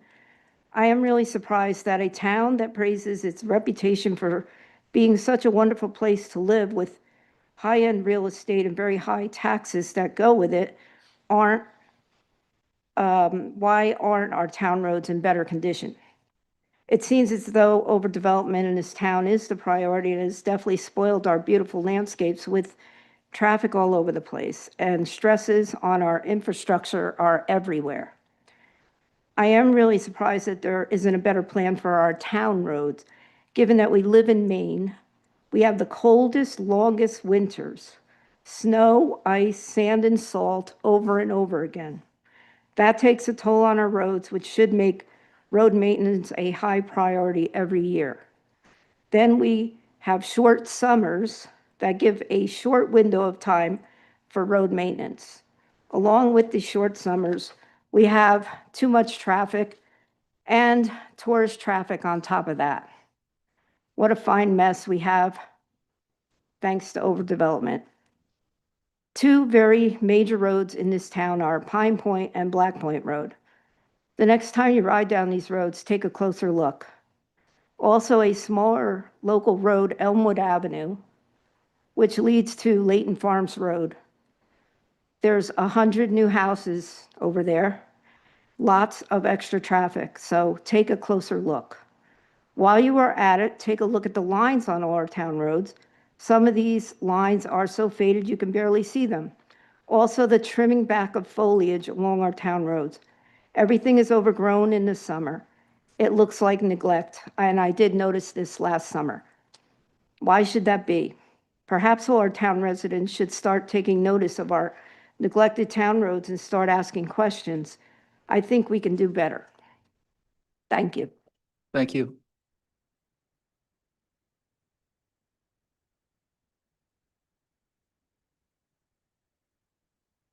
Hi, everyone. My name's Mia Cudahy. I'm at 57 Ocean Ave. It was a great meeting, by the way. So what I'm here to say is actually something positive, which is probably a couple of years ago, maybe 2 years ago, we started seeing increasing speeding on Ocean Ave. There were safety concerns. My daughter was sideswiped when her driver friend was turning into our driveway. We've seen bicycles get hit on that road due to the excessive speeding. And when we brought this up to the town with Allison's wonderful help and guidance in terms of who to talk to, there was a radar study and showed really excessive speeding. I think 55 miles per hour, 25% at the time, like over 55 in that street where we have lots of pedestrians. Enough said. So I want to say that I appreciate the town listening to our concerns, doing the radar study. We have the temporary speed bump, which is going to bother some people, but hopefully not bother everyone. And we've noticed a reduction in the speed, and the radar study showed a nice reduction. Again, I think safety is number one. We see a lot of these kids and adults with their electric bikes at top speed, and they like to run over the hump now. Find that fun and scream. My house is not far, so we hear hooting and hollering at all hours. So again, it's the beach community with long winters. People want to have a good time. But again, I appreciate the town listening to us and helping us work through that. And I hope that other areas of town can benefit from the, calming practices, et cetera. So I don't know if there are any other comments, but thank you. Thank you.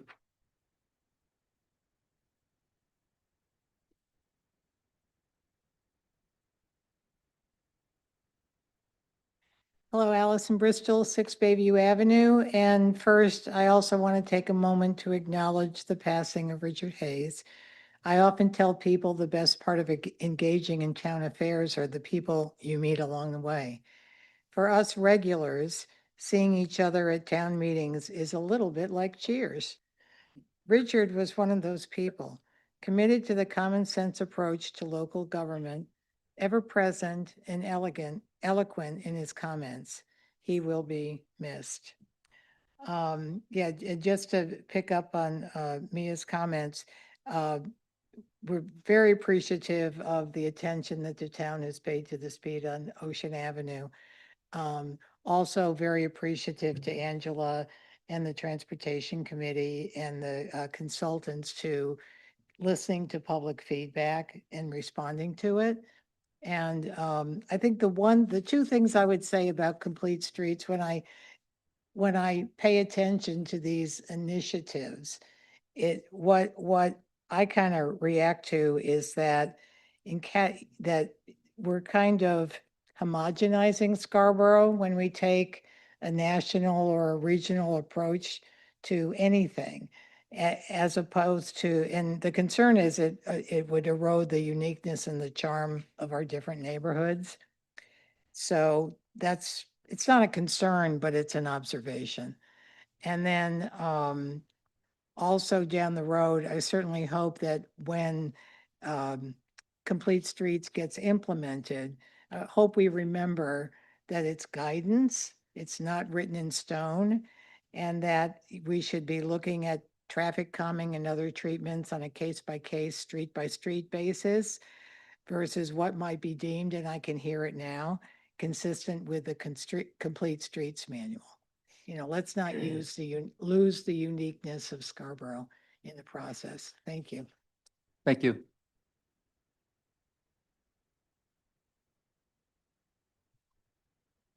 Denise Hamilton, 2 Rod Road, and along with the other ladies, I would like to recognize how much Richard has done for this town.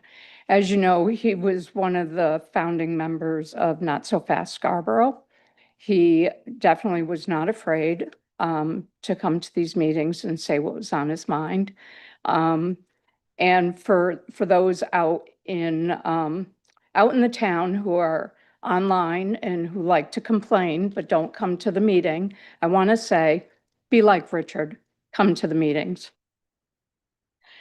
Now on to what I want to say. I have several questions tonight regarding the Holmes Road, Payne Road off-site improvements referenced in tonight's town manager's report. Holmes Road from Payne Road to Beach Ridge Road is part of the Scarborough's urban compact. While the town is responsible for maintaining the roadway and receives local road assistance funding for that purpose, it still remains a state aid highway under Maine DOT ownership. So first, can the town confirm that the existing stop bar for the vehicles turning left from Holmes Road onto northbound Payne Road will not be moved back farther, because there had been some discussion in the past? Visibility at that intersection is already limited, and I just want confirmation that it will not be moved back further and negatively impact the drivers coming from Holmes Road turning out onto Payne. And second, I would like clarification regarding Maine DOT's role in these roadway improvements. As part of the FedEx development approval, the developer widened Holmes Road and constructed a left turn lane into the FedEx property. As part of the current offsite improvements, the developer is extending the right turn lane from Holmes Road onto the southbound Payne Road.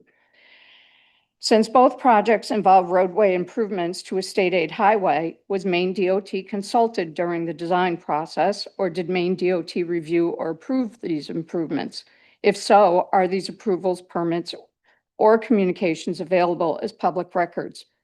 I ask because I've submitted multiple FOAs with not only the town, but Maine DOT requesting communications and have received nothing.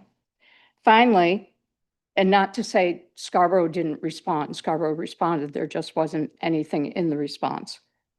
Finally, if Maine DOT was not involved in reviewing or approving these roadway improvements, could the town explain why the Public Works Director has previously stated that the town could not impose seasonal weight restrictions on Holmes Road because it is a state aid road?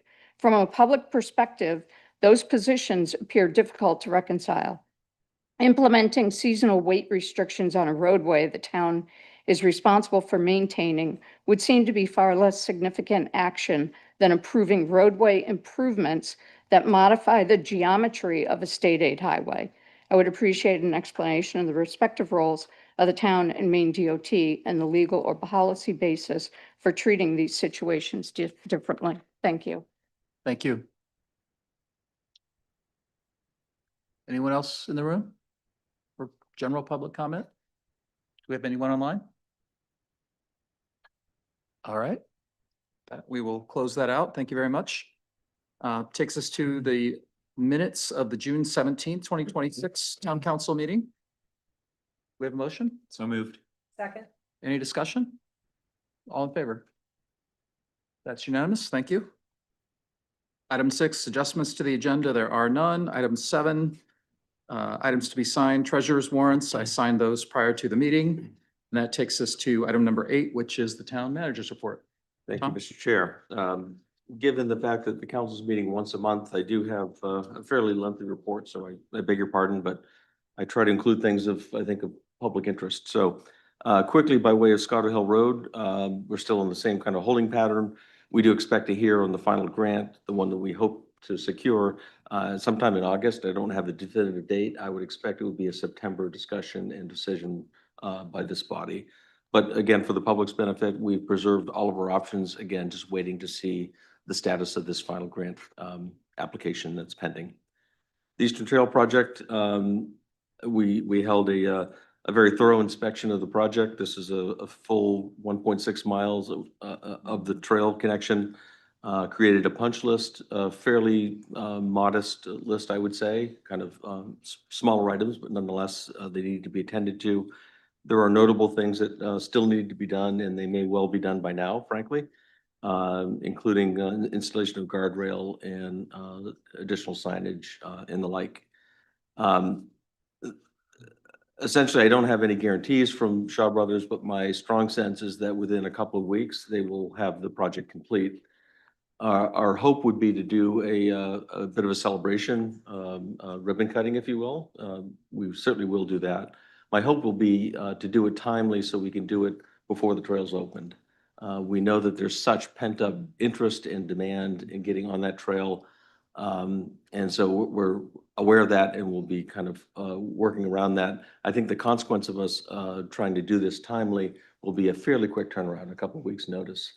And that could be challenging given the summer season, but I think it's important to get together, acknowledge donors, partners, supporters, and get the trail open as soon as possible. So that's going to be ramping up quickly as soon as we get word from the contractor.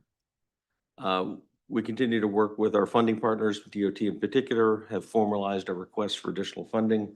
And frankly, I like our chances. We've modified it, really looking to transfer some money that was previously allocated to Scarborough projects that we're not doing, East Grand being one of them this year. This money doesn't transfer into next year, so it's not like it's would be reserved for that project. Essentially, it would go back into the pot and someone else would use it. So we think DOT will look favorably on transferring money rather than asking for new money.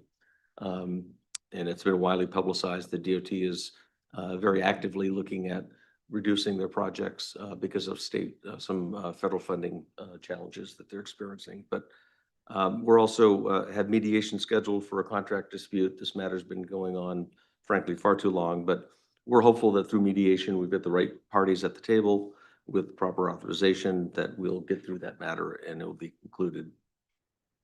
Community service projects are moving on as expected. The fencing is complete, all the exterior fencing. The nets will be installed this week, by the end of the week, and project available and open for use by the end of July. Skate park is a bit behind. They do have advisory input from the planning board. The community forum was held. It was fairly sparsely attended, but there's been an ongoing kind of online dialogue that we're part of. And it's really helpful getting input. This is really about what they want to see in the park. We've got a budget in blank canvas or slate, if you will, and are interested in the users' input as to what they really want to see. And we're actively have issued an RFP for the work. So things are moving on quite nicely. This week's marked the start of our short-term rental registration program. There's resources available on our website.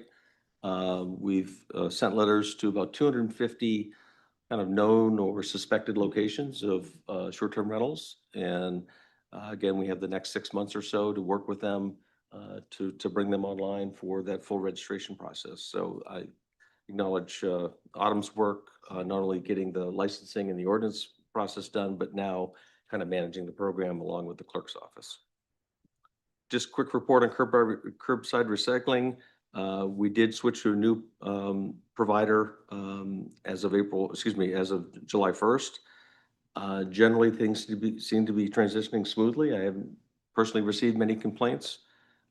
Again, on our website, there's resources for customer service and the like. So by all means, speak up if you're having a poor or different experience. This is certainly not what I've heard so far. We are scheduled to come back to you at your next meeting regarding the communication system ballot question. This is a matter that was approved through your capital improvement plan in the budget, but it does require voter approval. And so there's a choice by this council as to when and if a ballot question is put out to the voters. We're diligently working with our consultants to fine tune that budget, to look at other opportunities to shave the cost. And we'll be in a position at your next meeting to bring that matter forward. Should you approve it in first reading, it does require public hearing and second reading, which will be done on September 2nd. That's cutting it quite close. We do need to get the ballots ordered the following day. So, but we thought it was best for us to take the additional time at the staff level to really refine that number so we can come to you with kind of the clearest recommendation possible. Construction projects, Spurwink Road project is essentially complete. Final paving's down, full road striping is in place. There are a couple of utility poles that still need to be utility switched over, if you will, but for all intents and purposes, the project is done and fully usable. The Payne and Mussey Road traffic signal that's been on kind of this watch mode for the last 40 days or so is finally activated as of today. I believe it went live. I did go through it this morning myself. And that was for two reasons. One, it was not going to be activated until final striping was down, so lane assignments were clear. And also, it is a standard practice when there's a new traffic signal to have it in that kind of just flashing mode to acclimate people that something's different here. So they don't just flip the switch the first day. So we'll be monitoring that very closely now that it's active. I'm afraid I can't answer some of the specific questions asked at the podium regarding the Holmes Road, Payne Road offsite improvements. These are the offsite improvements that are required as part of the FedEx property. I did take notes and I will provide detailed responses, and I'll share that with the council too. But I will say that just for public awareness, and that's why I put it on here, that that work will be starting very soon, next week. The good news is they're doing night work, so we expect it will be, at least the impact on the traveling public will be minimized in that regard. And essentially, they're looking at extending, I think, 2 different turn lanes. Again, I will provide direct responses to the questions raised at the podium. And as was mentioned, just in passing from the podium earlier, the Pine Point water main project, I can simply report that with the new system in place, pressure is twice as good, if you will, and in many cases 4 and 5 times as good. So they've done preliminary testing, and we'll get some more detailed reports, but everything is looking very good from a fire safety point of view. And I suspect there will be similar experiences at the tap, at the residential level as well. Just to keep you advised, the town continues to be part of this so-called Portland North. This is the successor to the Gorham Connector discussion. The notable difference is rather than the Turnpike Authority leading the discussion, it's Maine DOT. And they really kind of brought it all the way back to basics, if you will. Although they do seem to be moving fairly quickly behind the scenes and soon to be coming public by announcing potential projects and starting to get some public feedback. So we're an active part of that process. The Metro Pilot project is ramping up. I know they're still awaiting the new vehicles to service the microtransit in town. They are holding another public meeting on July 28th at 6 p.m. And that's just an ongoing part of their effort to raise awareness, to continue to get feedback. They will be in attendance at Summerfest and hopefully have one of their new transit vehicles, so people will get a chance of seeing it and recognize it on the road. And both projects, that being fixed service and the microtransit, will be fully operational in October. Just a reminder for those regarding local elected office, nomination papers will become available August 5th in the clerk's office and are due back by September 2nd. This year, we have 3 town council seats, 3 sanitary district trustee seats, and 1 board of education seat. That board seat is off cycle with the resignation just last month, actually. A couple of other things that just came to mind that I did not include on the written, but it's worth commenting on. Tomorrow, the Parks and Conservation Land Board will meet. I think it's a normal monthly meeting. I believe they're going to start the process of considering 10 properties that the Scarborough Land Trust has requested be deeded over with conservation easements to the land trust. And so I'll be attending that meeting and helping support that discussion. With respect to data centers, as we're all aware, we're currently kind of at the front end of a moratorium, but as you look at the calendar and work it backwards, the end of October is when that runs out, at least the initial 180 days. I see no reason that we can't complete a thorough discussion within that period, but if there's some need for extension, the law does provide for that. I did make a request to GBCOG, knowing that a number of communities are having this general conversation, that they provide some basic technical support, and to their credit, they stepped up. By the end of the week, there'll be a white paper, if you will, which basically contains really good research on kind of the fundamentals of data centers. And this is territory that every community will have to go through just to understand what we're talking about. And then we'll each have to have our individual conversations, what makes sense for us. So stay tuned. We're working at the staff level and expect we'll have things for council consideration and looking for feedback in the early fall. The Two Rod Road matter, this involves data center. It's kind of a good segue. This is the one that saying proposed might be too strong, but for property off Two Rod Road, at any rate, I think you heard from the podium in the moratorium discussion, the landowner was upset with the moratorium and so on and so forth. Long story short, we find ourselves in court on the matter, and there's a number of unique things. The property owner is seeking a preliminary injunction, which is a very kind of strange approach, so I'm told from our legal counsel, and also a fairly predictable ADB complaint, which has a number of declaratory judgment components to it. We have filed full responses, extremely satisfied in kind of the thoroughness and the breadth and depth of our arguments. And I'm pleased to report the judge, we've had 2 different conferences with him, and he intends to provide answers to all the matters in front of him by July 20th. So by next week, we should have a very good sense of where this is going. And lastly, I just want to speak to the events of earlier, I guess over the weekend and then unfolding over the week regarding, the ICE operations generally in the state, but very close to home. And also the fact that the facility is located in town. I guess not surprising, the town staff has been fielding questions from residents, really inquiring, searching for what they can do. Some of the things they've been inquiring about have to do with, are there citizens initiatives that they could undertake through a petition process to compel this council to consider doing something? We've tried to give them our best advice and obviously advise them to seek legal advice if they wish. But frankly, the sorts of things in terms of shutting down this existing facility, I'm not aware that there's any power this council has or a citizens initiative would have to do such a thing. So it remains to be seen what actions may come forward. I think there's other sort of conversation around taking a position or stating a sentiment of some sort or not, and that will really be your prerogative, I suppose. But staff stands ready to help support you in that endeavor. With respect to the facility, there was a fairly large protest on July 14th.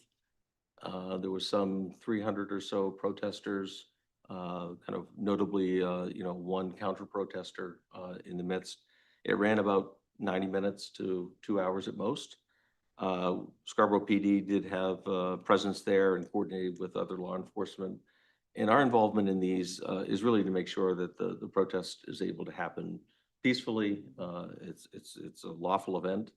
And really there and available to stand in really if there becomes agitation between protesters and counter protesters. And thankfully that did not occur at this event. We've also been made aware that there is likely an event in front of Holy Donut being planned. And similarly, we'll staff appropriately and be available to support the effort as may be needed. That could be a bit more challenging just given the location on Route 1 and depending on the numbers, making sure that everyone can be safe and express their First Amendment rights.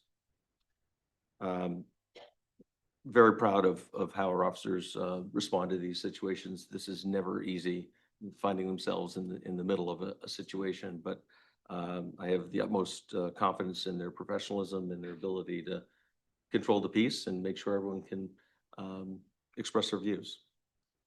So with that, I'm available for questions. Thanks, Tom. Oh, I should have mentioned, attached to my report are the quarterly financial reports. Norm is certainly here and can speak to them. To his credit, I think he does a good narrative that gives a pretty good overview of the high points. But I just wanted to make note that those are provided. Thank you. Michelle? Yeah, thank you. Thanks, Tom. That was great. A couple of things. I have a question for Autumn just around the short-term rental. Your note was great with the instruction. And I went onto the link to try to see if it was, you know, user friendly, and then I realized my house is in a short-term rental, so it didn't work. But I'm just wondering if anybody has actually gone and registered and if we've gotten any feedback. Yeah, people have successfully registered. Good. So there is another step where I have to go and move people on. But yes, it's important. Okay, great. That's perfect.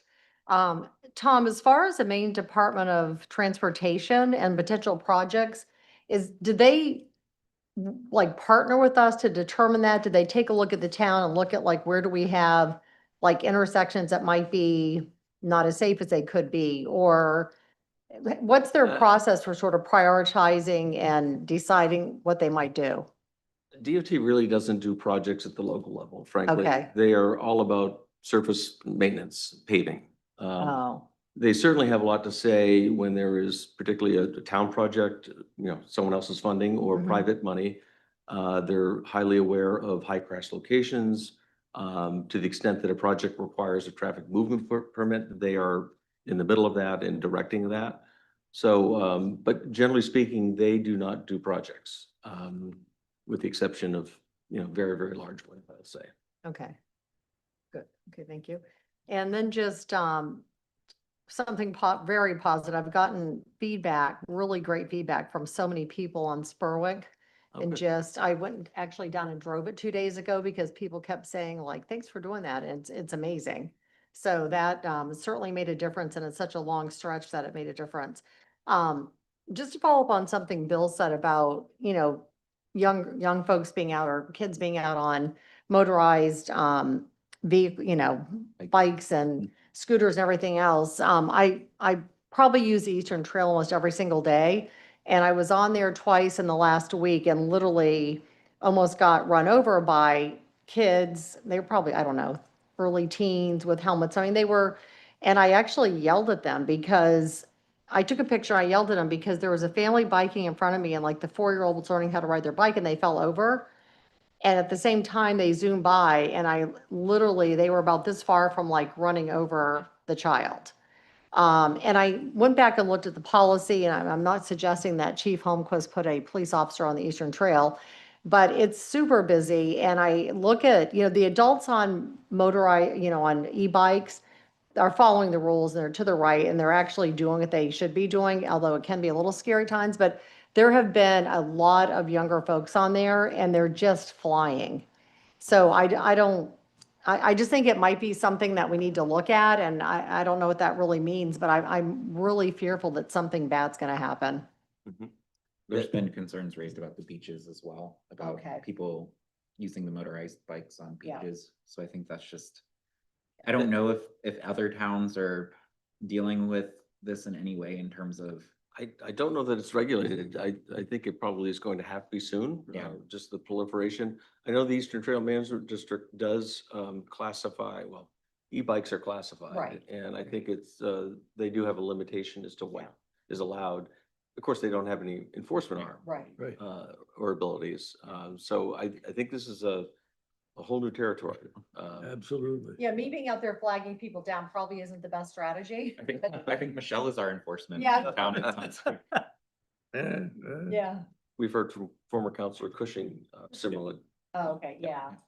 And I mean, I know it's summer and there are a lot of, folks on there that are here on vacation and biking, but there are a lot of people on there with baby strollers and like kids learning, and a lot of people even older than myself that are on there, walking every day. And I'm just, when I saw that child fall over and those kids go by, I literally was like, Yeah. Yeah. So, Okay, thank you. thanks. Anyone else for the Yeah. report? I have a question for Norm, and you may not be able to answer it, but with the books almost coming to a close, did you do any projections for unassigned fund balance? Nothing yet. Okay. We're not quite finished with accruals, so I might be able to have a little insight of next. That would be good just to kind of know. I know it's not official until we get the audit, but just knowing where we're projecting, it seems like our spend was lower than anticipated, so I'm assuming most of that. So Okay. that's why I'm keeping it close to this. Okay. I think we'll be certainly in a position to report at the August finance meeting, Mm-hmm. in that regard. Any other questions or comments on Tom's report? Scott? Yeah, I'll just comment on the ICE agents. I think it's inconceivable that any law enforcement agency would even take the measures of somebody fleeing to murder them. I just don't get the concept of it. I mean, they're using the excuse that their life isn't threatened. And the couple of cases that I've seen, that one woman, the video that they had less than a year ago, she was literally leaving the scene. She literally turned the wheel all the way to the right. You could see it in the video that she was leaving and they killed her. You know, it shouldn't be. You know, they talk about retraining. They definitely need to be retrained. They need, basically, the government needs to tell these guys, you can't kill somebody because they're running away. You can't. It's against the law to do that. Any law agency can't do that. So this is a serious issue, and it needs to be dealt with, obviously, at the federal level. So, you know, who am I? But I just figured I'd say something about it because, you know, it's just inconceivable that this young man's dead.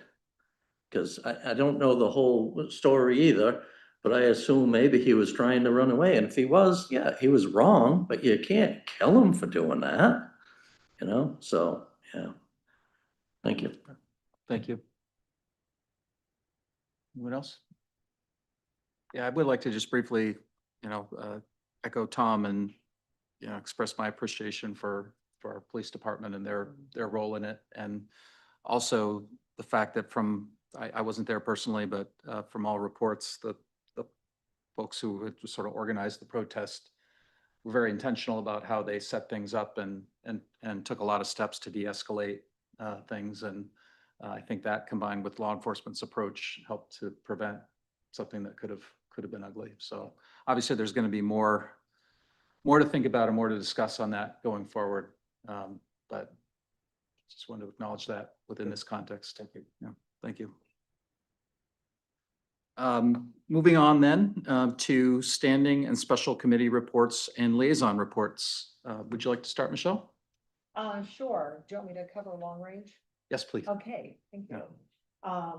So Autumn has been leading an interactive activity with the Long Range Planning Committee. We meet the second Friday morning of every month from 8 to 9:30 or longer.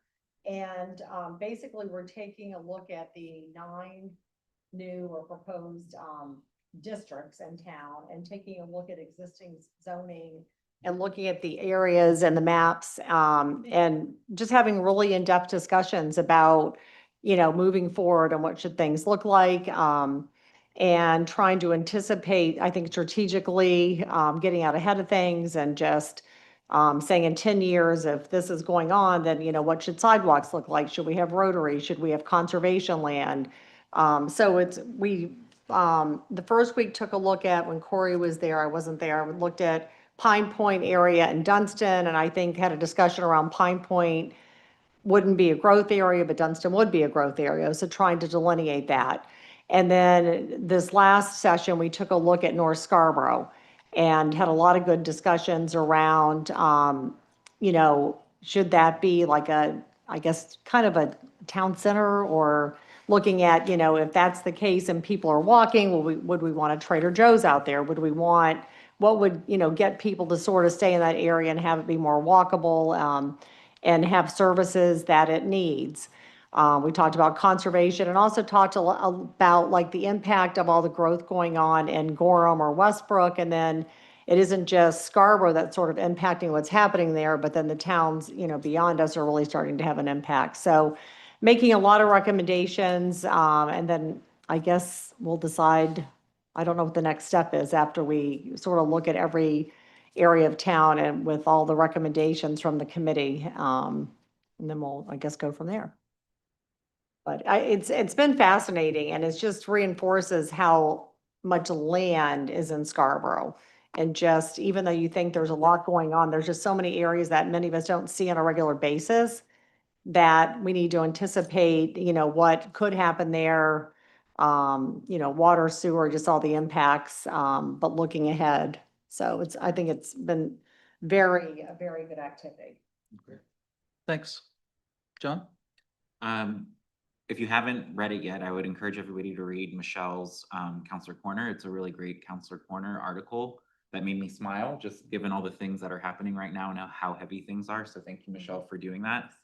Next up for Counselor Corner is Larry for the August 1st edition and Karen for the August 15th. So I just wanted to remind you guys, and I'll send an email. That's all I have for now. Thanks. Bill? Nothing to report. Thanks. I don't have anything to report either. I was not able to make the long-range meeting that Michelle described last Friday, but also very interested in how that's all progressing. Karen? Sure. So the planning board's meeting next week, and they have a couple things on their agenda. It looks like the Downs is putting in not one bank, but two, because we don't have enough banks. I'm excited because they're reviewing a new parking lot for a Scarborough Land Trust property that did not previously have access, and that's the Beaver Book Preserve, right? So I was happy to see that. And then they're going to be reviewing our mobile sauna ordinance, which will then be coming back to us. The Parks and Conservation Land Board met, and they have an application before us tonight, which is exciting, from the Scarborough Land Trust again. And then as Tom mentioned, they're meeting tomorrow to start the process of reviewing the 10 properties that we're going to be proposing to transfer to them. Conservation Commission meets next week. Not sure what we're talking about yet with them. And then, as you know, ordinance didn't meet this month, but we're going to be getting back together in August to continue our discussion around clear cutting on mostly commercial properties, and we'll see what else comes up. Thanks. Thanks. Larry? I had no meetings in July, which was different. And I almost made the freshman faux pas of suggesting the finance meeting in July. And I was informed and educated on how the items on that agenda could certainly wait till August. So that's. Thanks. Scott? Okay, great. Thank you. Thanks, everyone. Item number 10, resolutions and proclamations, none at this time. That takes us to public hearings. And 11.1, order number 26-054, 7 p.m. public hearing and second reading on the proposed amendments to Chapter 413, Rate of Growth Ordinance, to amend by adding rate of growth permit allocation for fiscal year 2027. Would you like to introduce this, Autumn?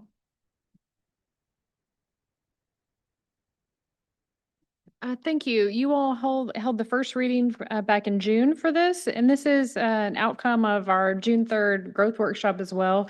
Normally, we would recommend a 3-year allocation, but due to state changes with 2173, we're recommending a 2027 bridge amount. And so what has been proposed is basically to use the same type of allotment we had in the former 3 years, with 244 total, and then divided among the areas. I'm happy to answer any questions that you might have or to help along the way. But with that, I'll just wait to see. Thank you. Thanks. Might need to stay close. Before we open up for public comment and move to council discussion, I did just want to give everyone a heads up that I do anticipate that there'd be at least one amendment introduced, and that, that to the extent that it's considered substantive, that I would, as chair, recommend that we essentially treat this as a continuation of first reading and have second reading and a final vote next month. Just given the anticipated substantive changes that might be discussed. But I just wanted to put that out there. With that, I'll open it up for public comment if anyone would like to speak on this. 3 minutes or less. Thank you.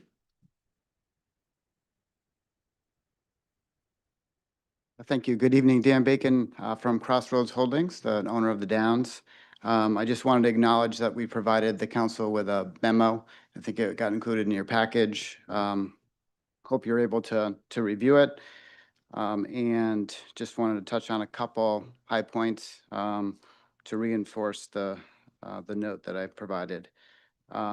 For one, we understand the reason for kind of pivoting from a 3-year allocation of permits to a 1-year, because you're likely, or I guess required, by the updated state law to update it before next year. So we certainly understand that change, but just wanted to kind of flag the challenge it presents development projects, because a 3-year allocation is really critical, not only for the Downs, but for most development projects, as it's 2 to 3 years in terms of planning, permitting, financing, development projects. So we have a fair amount in the pipeline that we didn't pursue growth permits over the last couple of years because we've been focused on commercial aspects of the project, the town center in particular. And thanks for those who came this morning to the Rising for the town center. It was a great event. And so we in fact didn't use 126 of the permits for the past 3 years, with the expectation that there would be, another 3 years at around 400. So the shift to a 1-year does affect the next 12 months. So we approached you through that memo to really kind of seek some additional permits for next year, which will be a lot less than could have been used over the past 3 years, but more than the 125 to fulfill a few projects that are in the pipeline that we'll be pursuing permitting between now and June 30th. So appreciate, again, your review of the memo and consideration of some adjustments that would help projects in the pipeline, but still produce less units that could have been produced over the past 3 years. So happy to answer questions if you have any. Great. Thank you. Anyone else?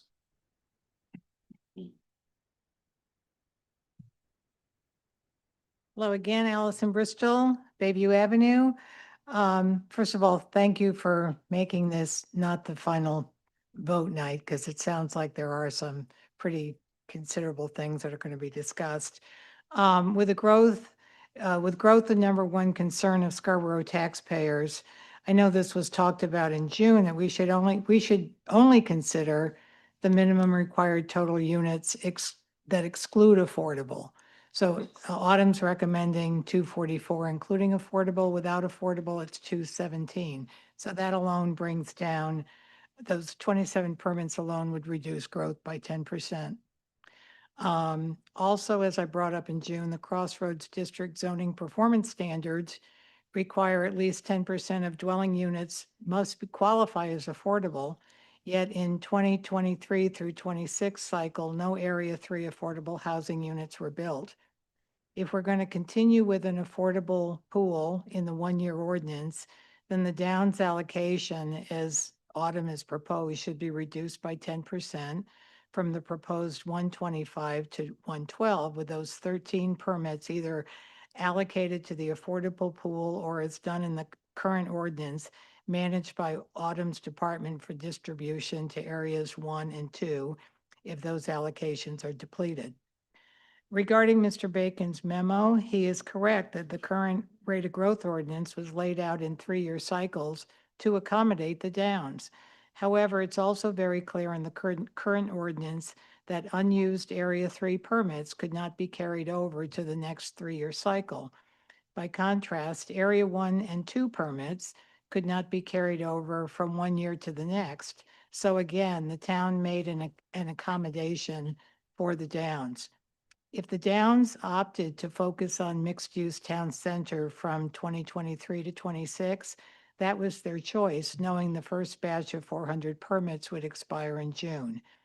If there is any accommodation to be considered, it should be in the context of an advance against Area 3's growth permit allocation in future years, not carrying over expired permits, with at least 10% deducted from the additional permits requested to account for the affordable housing the Downs is obligated to provide. And lastly, again, it doesn't seem right or in the spirit of a private-public partnership that the Downs be able to fulfill its affordable housing obligation by profiting from the sale of a parcel of land to another developer and still receive its 40% CEA on that parcel. This needs to be addressed in the rate of growth ordinance and not be allowed moving forward. Otherwise, we'll just keep kicking the can down the road. Thank you. Thank you. Anyone else? Anyone online? No? Great. Thank you. Thanks for your comments. And with that, I would welcome a motion. So moved. Second. Okay. Great. Thank you. Any discussion? Anybody want to kick us off?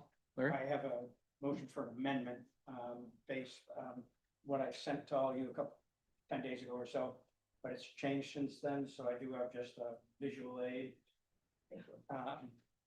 And the basic reasoning with what you just heard from the podium is that, I didn't feel like there was a need to, do anything more than the minimum required under the existing ordinance, and the look back math that would give us that number, and it is. So Autumn's original proposal was at 244. The minimum required was 217 permits. And so what I forwarded you in advance was that I was going to propose to amend to the 217 number. What's different tonight is based on the inquiry and feedback from Downs Management, where they do need, in order to move some of their projects forward, they do need some consistency in the way the permits are issued. So what I've done here is that I'm still proposing that we amend it to the 217 total, but the distribution amongst the areas is different than what I had originally had. So you can see that in the second from the right there, approved first reading numbers. It gives it by area. And then the proposed amendment tonight of how the 217 would be distributed across those areas. And in effect, what I'm doing is raising or proposing to raise the available permits for Area 3 based on that feedback, but still retaining the total number at 217.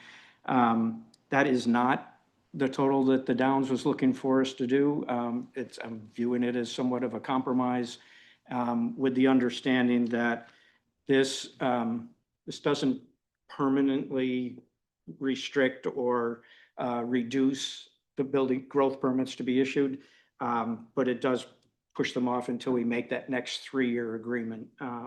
And I just, from everything we've done this year, I think anything we can do to live up to the goal that we have of controlled growth, we should pull that lever. And so that's where I am. So the amendment looking for is from first reading to change the total number from 244 to 217, the total number of growth permits, and to change the distribution numbers as outlined on this page. I'll second. Okay, so we have a seconded amendment on the table. Thank you. At this time, I'd like to state for the record that as chair, I believe that this rises to the level of a substantial potential change that is under consideration, and so that this should constitute a continuation of first reading with no final vote tonight. Thank you. I agree with that. Everyone in agreement on that? Yeah, Thank you. I appreciate that, Corey, because I do think the last thing we would want to do is have it be where this feels like a big change that got pushed through, particularly in the summertime when people aren't as maybe involved. Right. And also, I think it's a good idea. Yeah. Thank you. John? Yep. Thanks, Corey. So just for transparency, after first reading, I had reached out to the Downs because I was curious how the new rate of growth ordinance would impact what they may have planned. So I appreciate Dan sharing the information with us and letting us know. When we originally did the 3 years, it was by design because of the unique nature of large scale developments, both the Downs and other multifamily projects. And so understanding that an annual cycle is not always simple or a way for them to accommodate was important for me, at least, to better understand how in this bridge year they would be impacted, because any impact we make to that development, as we saw in finance, impacts our TIF district and some of the tax shielding that we're able to have. And so I just wanted to understand that. I think what Larry's come up with is something I support and agree with. You know, area 2 is where Dunstan is, and I know in our conversations that we've had about growth, Dunstan is an area where, you know, frankly, I know you guys talked moratorium. I'm not for a moratorium per se right now, but I am for very slow growth in Dunstan until we figure out what we want Dunstan to be. And while not a moratorium, having 30 units available in area 2, which is Oak Hill and Dunstan, to me feels appropriate despite what the Downs needs. And I think giving some of those permits to the Downs, knowing that they have, or not the Downs, but to area 3, knowing that they have plans in place for projects, to me feels like it's appropriate. And again, that is really our primary growth area where we want to see growth, where I think we've committed to that in our comp plan. And so for a bridge year, I think this is a fair approach. Again, unfortunately, it's not giving the Downs everything that they requested based on their plan, but you know, I don't know how these 22 affordable units could be available so that, you know, again, if the Downs built 22 affordable single family homes, which is really what we need in our community, you know, those 22, I'm assuming, would be up for grab for any of these areas to actually use. And so I see that as an opportunity for them to kind of look at their plans and see how they can maybe in that in either area try and, you know, make some of those affordable housing projects. So again, I would support this. I appreciate keeping it at 217 to try and really manage growth and keep the number low. So I think it's a good compromise. Thank you. Anyone else on the amendment? Yeah, I get. A couple of things. Thanks, Corey. I appreciate, Larry, the analysis of this and, the amendment. I definitely support it. I guess I have two questions and because I just don't know the answer. Allison brought this up.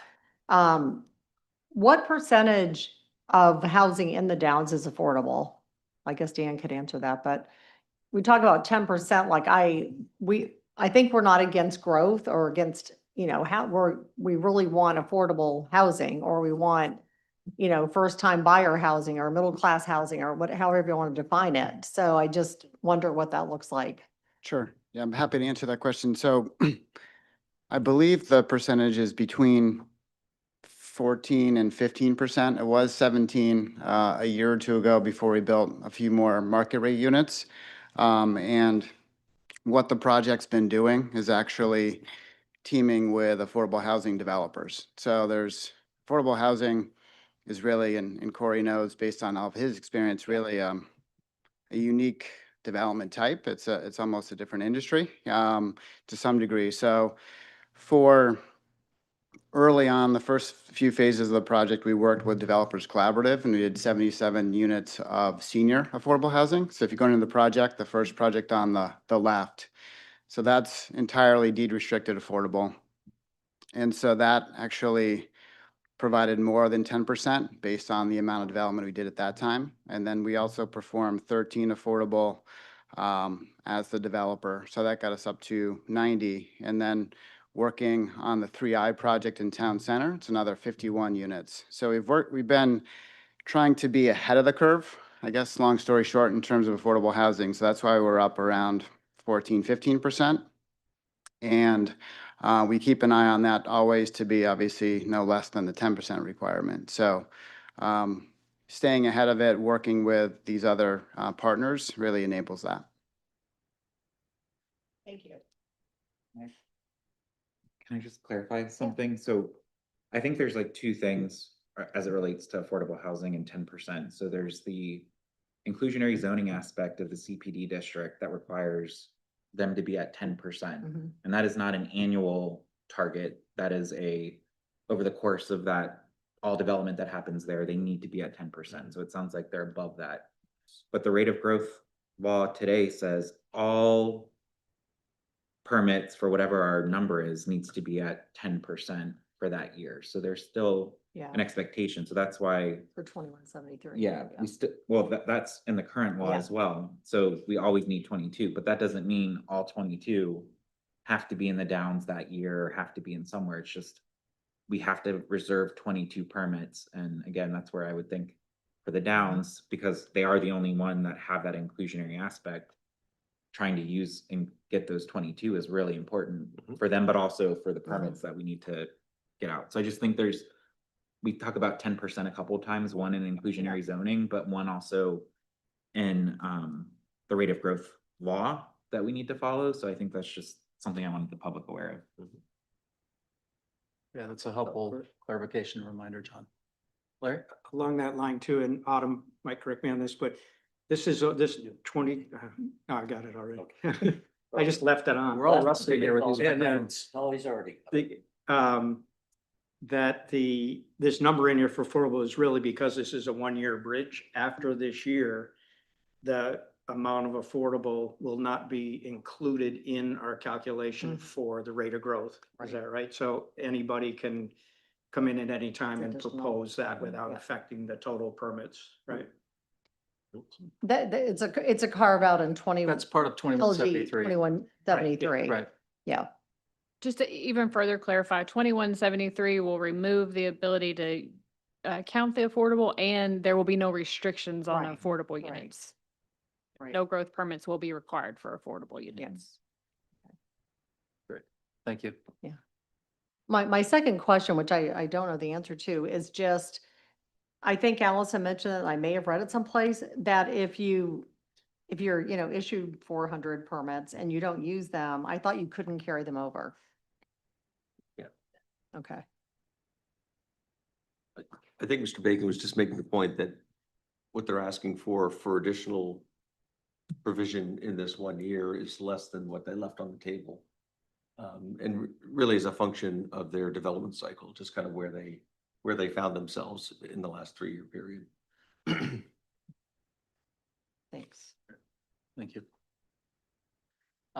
Yeah, I appreciate Larry bringing this forward and kind of fine tuning it based on feedback and staff's work, and I appreciate Autumn's work on this as always. I think it feels to me like a reasonable compromise.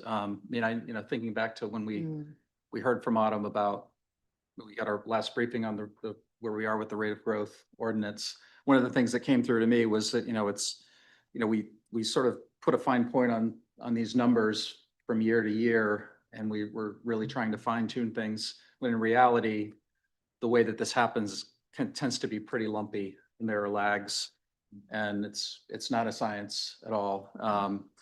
But this feels to me like, particularly, as was pointed out, thinking of it in terms of a 1-year bridge, it gives the Downs a little bit more leeway, a little bit more runway and flexibility, while also just sort of lowering that total number. And I agree, there's a mandate out there, even as someone who obviously is a advocate of housing and affordable housing.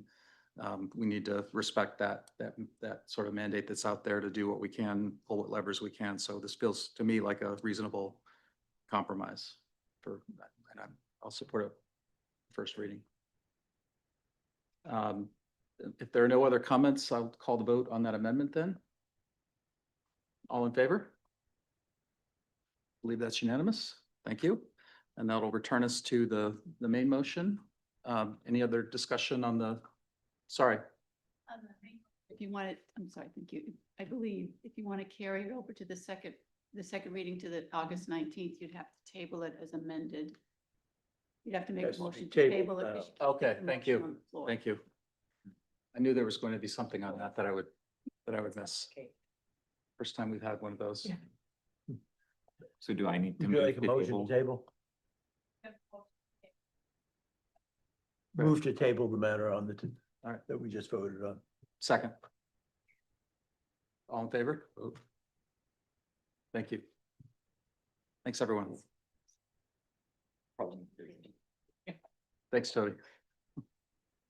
That brings us to another public hearing, 11.2, order number 26-060, 7 p.m. public hearing and action on the new request for a waste hauler license from Alexander Smith, doing business as Ship It Junk Removal.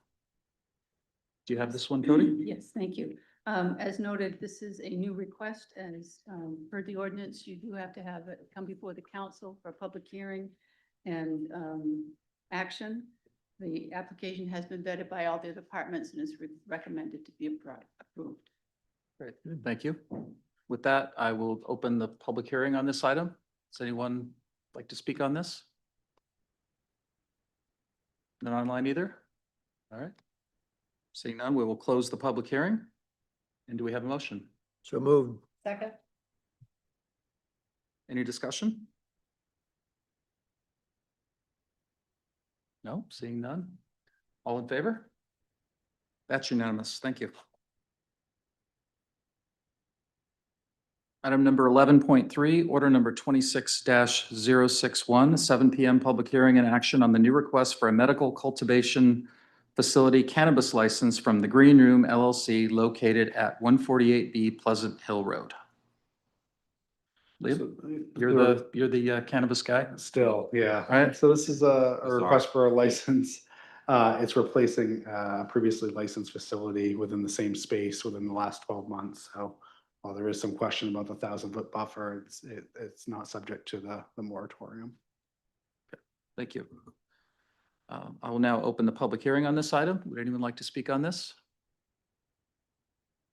All right, seeing none, we will close the public hearing and we have a motion. So moved. Second. Any discussion on this? Michelle? I just have a question for the cannabis czar, apparently is what John has labeled you. Have we had any in complaints or infractions or anything with this operation? We don't believe we've had any complaints pertaining to this facility.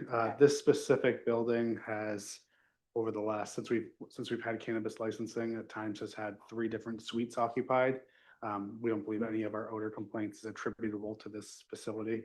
And we haven't had a cannabis odor complaint verified in a number of months at this point. Okay, great. Just to be clear, this is a new operator that we don't necessarily have knowledge of or experience with. Correct, but the facility itself has Right. not been an issue to our knowledge. Thank you.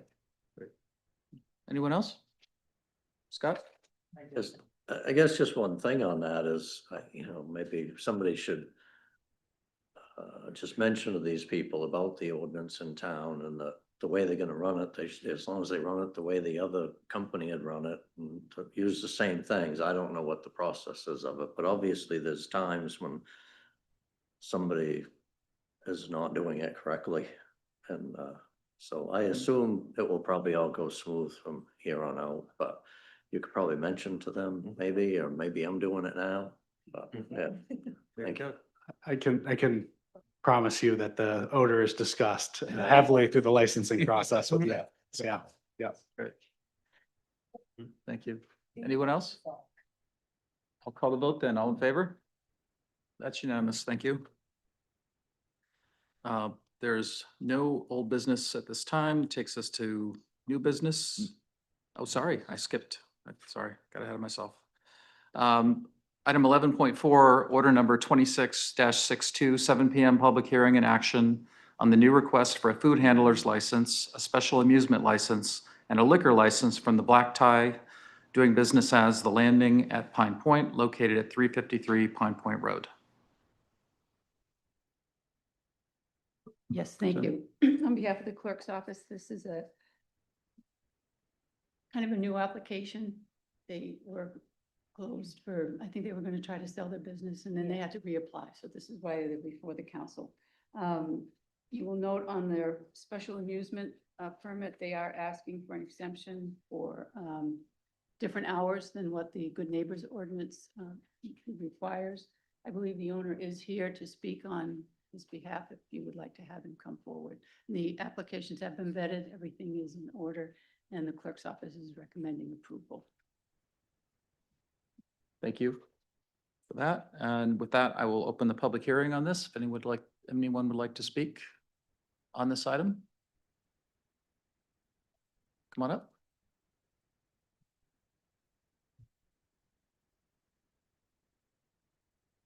Yeah, hi, my name's Kevin McQuinn. I live at 17 Williamsburg Lane here in Scarborough, and I am the owner of the Landing at Pine Point, along with Amy Collins, who owns the Black Tie Catering Company. They're the operating partner. We've been open and operating since 2009. We're a basic, simple event center. We're mostly weddings, corporate outings, nonprofits, proms, simple things like that. I've spoken to you folks in the past. We typically are closed, have no event there, 300 plus nights a year.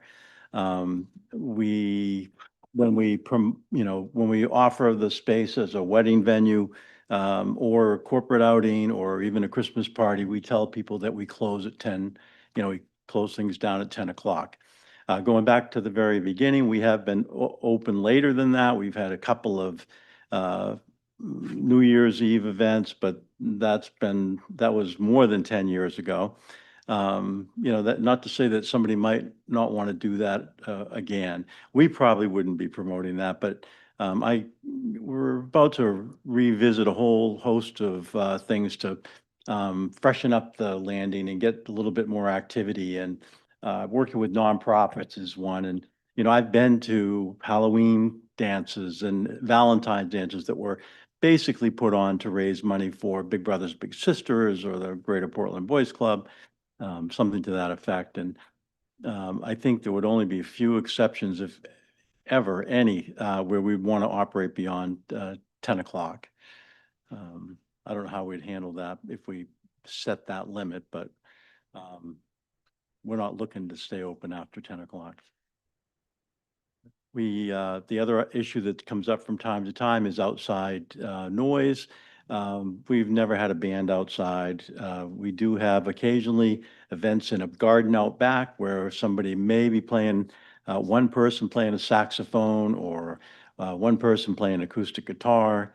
We have a patio that's right off the actual venue, inside of the venue, and the same thing. We've had, maybe one person playing some music out there as a cocktail hour before a reception starts. But those are kind of the things that we do, and we feel like we've been a good neighbor. We just want to continue to be a good neighbor and continue to get your support. Thank you. Yeah, and I can answer any questions. Yeah. Does anyone else like to speak on this? Great. We'll close the public hearing then. Do we have a motion? So moved. Second.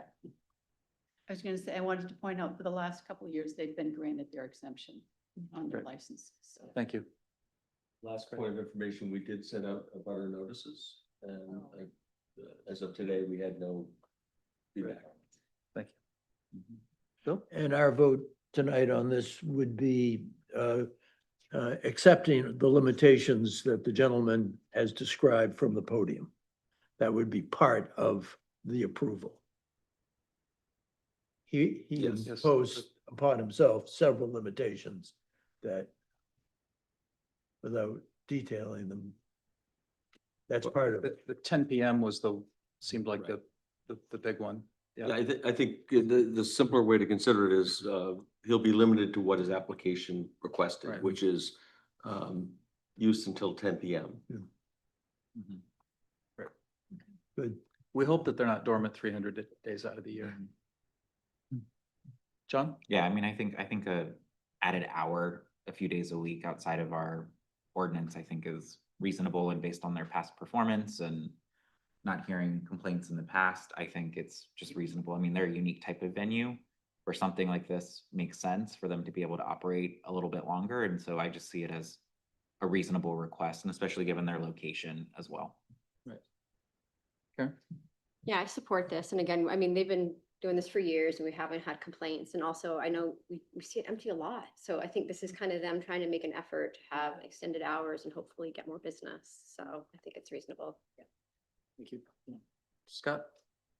Yeah, if I recollect right, I think it's pretty far away from any residential areas, really. So it's really not, I wouldn't think an issue. I guess if it was really loud, I guess I could hear it across the marsh, but so I think it's. And I will say, and this is not about any other operator, but they do have a neighbor fairly close by that does do outdoor music that I can hear from where I live, not too far away. Yeah. So this, compared to that is minimal impact. I do too, and I enjoyed it. Yeah, they were doing rock the other night. Scott, yeah. Thanks. Anyone, any other comments, Larry? Yeah, as usual, I think it's a good plan to support our small businesses and existing businesses. So if it gives them an opportunity to try a different way to increase attendance revenue and all, I think that's definitely worthwhile and we should support it. Great, thank you. With that, if there are no other comments, I'll call the vote then. All in favor? That's unanimous. Thank you. Best of luck. Now we move on to new business. Item number 13.1, order number 26-63.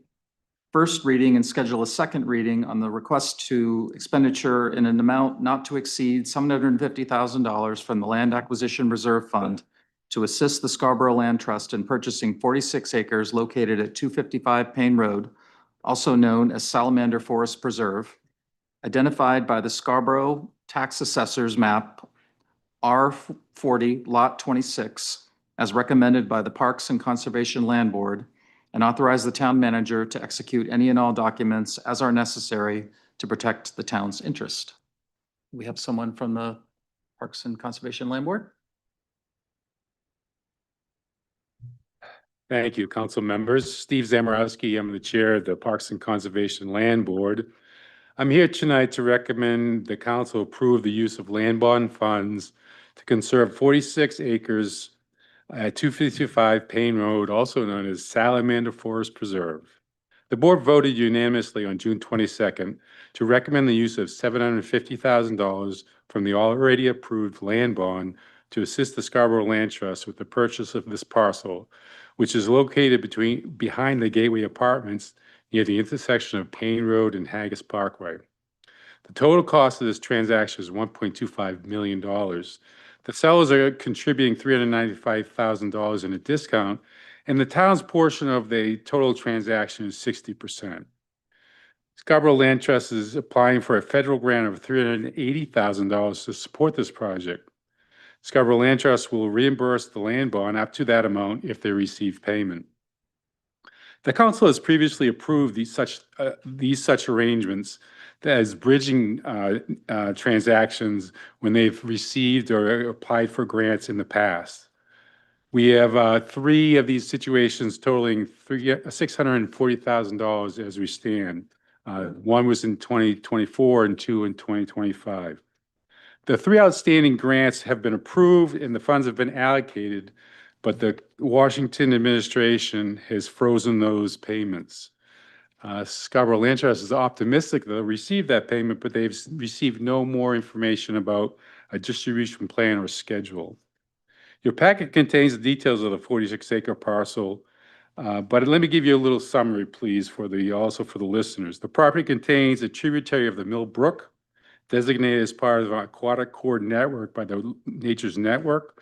The entire 46-acre parcel functions as an aquatic buffer for the stream, filtering runoff, protecting water quality, and supporting ecological connectivity. The project protects 27 acres of forested wetland and 3 vernal pools. These systems function as a natural climate resilience infrastructure, absorbing stormwater, reducing flood risk, and sustaining base flows during drought. 5 acres of the property overlie a significant sand and gravel aquifer mapped by the Maine Geological Survey. The property's forests, wetlands, and soils recharge and naturally filter the aquifer. The parcel is located within an area designated by multiple federal and state agencies as a habitat for several species of significance. And I won't list them all, but it includes really some great things like the spotted turtle, hence the name. Excuse me, the spotted salamander, hence the name. The Salamander Forest Preserve would contribute to Scarborough's goal of conserving 30% of its land by 2030. Scarborough Land Trust will provide permanent public access for activities such as walking, wildlife observation, hunting, thus supporting the town's vision of providing access to all of our citizens to passive recreation within half a mile of their homes. In summary, conserving the parcel will produce clean air and water, provide habitat for many species, and will provide an open space oasis in one of the most developed sections of our town.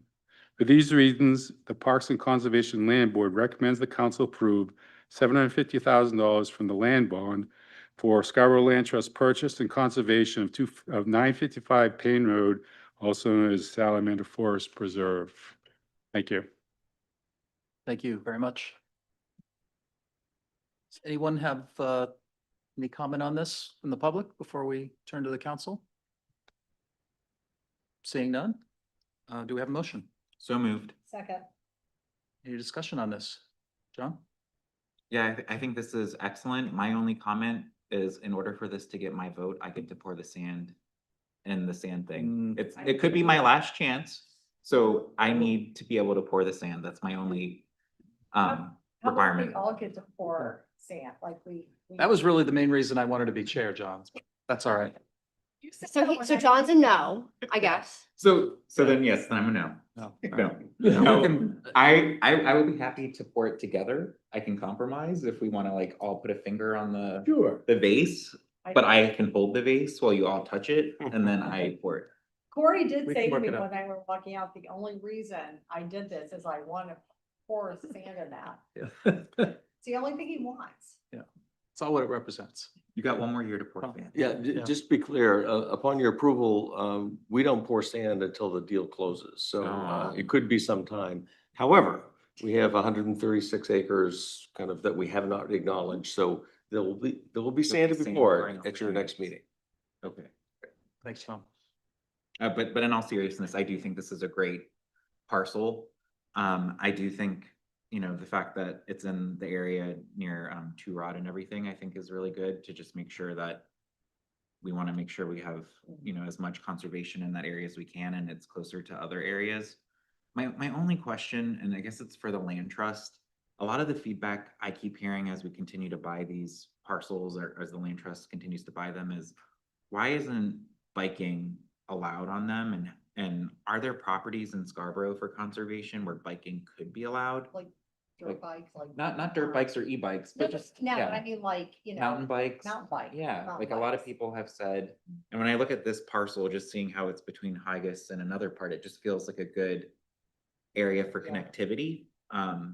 So I just hope that in the future, the land trust, the PCLB talks to Transportation Committee and kind of understands the ability for that type of bike access as we look at properties, just to really understand in our townwide transportation study, we talked a lot about where we wanted bike pathways, and if we're buying these conserved lands that have potential for it, I don't know if that means the town might need to be contributing more in terms of the property to help with the building of trails initially, but I just know that's something I keep hearing is it's great that we're doing all this conservation, but wouldn't it be even greater if occasionally there was some biking allowed on them? Yeah. Good point. Karen? Well, first, I know that Todd Souza was working on trying to do that. And I will just put my plug again for the expansion of the cemetery to not support that, because that was part of, we actually wanted to, I think one of his plans was to make that bike path, because it's on the east, it's off the Eastern Trail. But I actually had a question for Tom, because I thought the beacon at Gateway was going to expand. And I'm curious if this is the land they were going to be expanded on, or if they still have the land somewhere in there to expand. No, this is the same parcel they had under contract for a long time. Okay. And 5+ years. Okay. And their intention was to expand close to where their existing footprint was.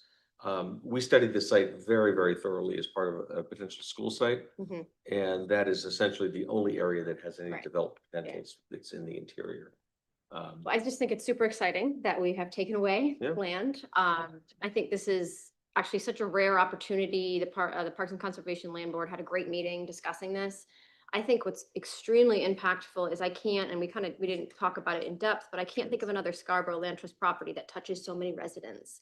So there's 336 apartments at Gateway. So to me, it's just so, I mean, the idea that we're now going to be providing access to more than 336 residents right out their back door. So I'm just really excited about this. It was a great process, and I'm hoping everyone will support it. Thanks. Larry?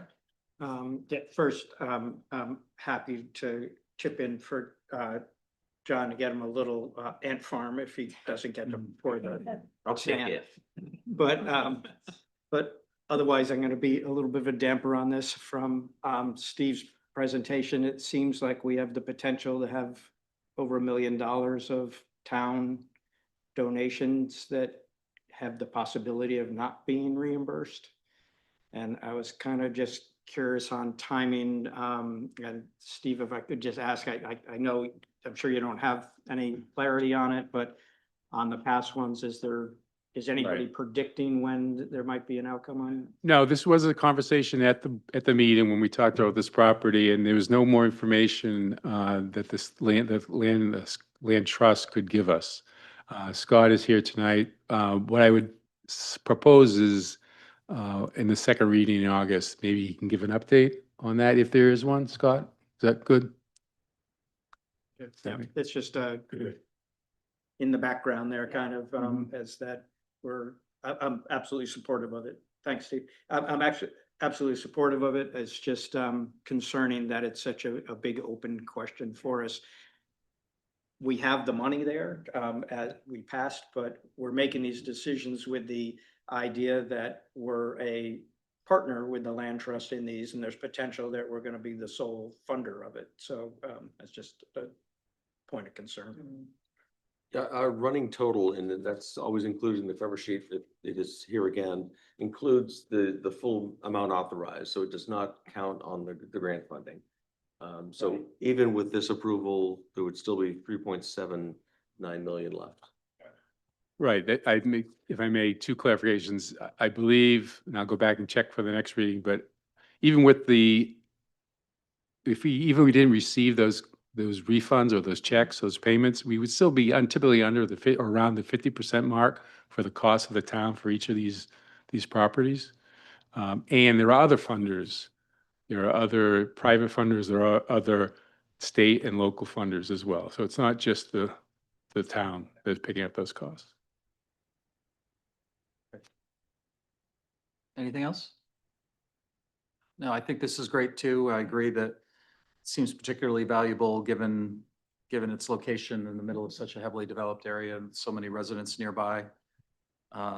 So, I mean, I think, as we've looked at these, as they've come forward, it's been interesting to see how they each have value kind of in their own unique ways, and some are particularly valuable for habitat, some are more valuable for recreation. But yeah, this seems like a real win. So with that, I'll call the vote for first reading. All in favor? Unanimous. Thank you. We'll see you next time. And item number 13.2 is order number 26-64, act on the request to adopt the 2026-2027 school budget resolution as required by state statute reporting requirements. Yes, state law does require, once the budget is finalized, the Board of Education, of course, has control over how those monies are spent. State law does prescribe, and our district must report broadly where that money is to be spent across these defined 12 different areas. So it's no new money, it's just advising the state how we're allocating what was approved through the budget process. Any public comment on this? Any public comment on this? Seeing none? Do I have a motion? So moved. Second? Any discussion? All in favor? That's unanimous. Thank you. We have no non-action items, and that takes us to council member comments. John? Yeah, so I just want to acknowledge some of the comments that were brought up at the podium today about Richard Hayes. He had been, a very consistent attendee at our meetings for probably the past 3 or 4 years. I'm looking over here thinking that he's there, and when I come in here, I expect to see him sitting there. So to hear of his passing was really heartbreaking. I had the opportunity. I went over to his house to drop off a card, and I was able to meet his wife, Diane, and his son and grandkids. And with Richard, we didn't agree a lot on a lot of things, but when I had the opportunity to talk to him sometimes about his grandkids, he just lit up. The only time he wasn't here was when he was either at a hockey game or at a dance recital for one of his grandkids. And so I really admired his tenacity and his participation. And so I would like it if we could just do a moment of silence for Richard, just to honor his commitment to our town and how involved he was.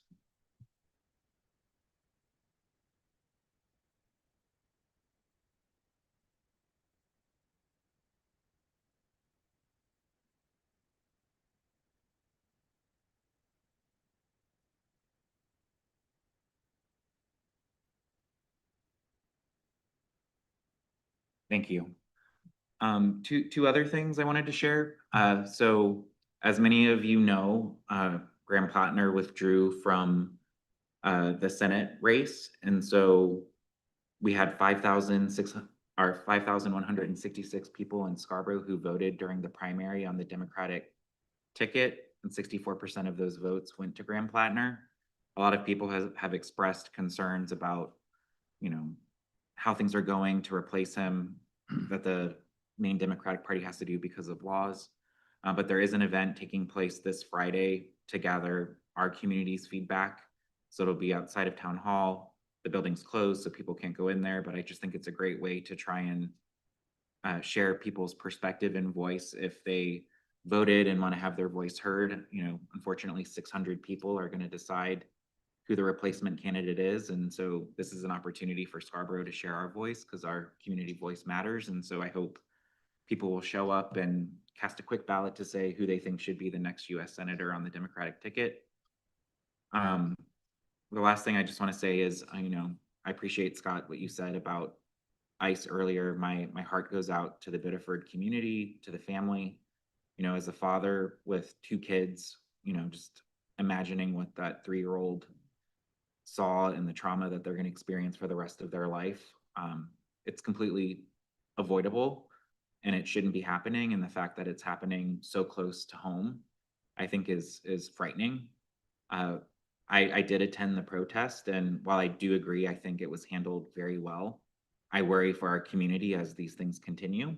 I worry about our police as these continue, because they're going to have to be at these protests as opposed to being out there, you know, serving the rest of our community. And as Tom said, I'm really frustrated because I feel like there's nothing we can do in terms of, we don't have the authority to do anything. While we don't have the authority to do anything legally by zoning, by ordinance, I do believe that we have a voice and we have influence. And I do think it's important that I would support the council if we wanted to do some sort of proclamation, just basically stating that we don't condone the violence, that we support immigrants in our community.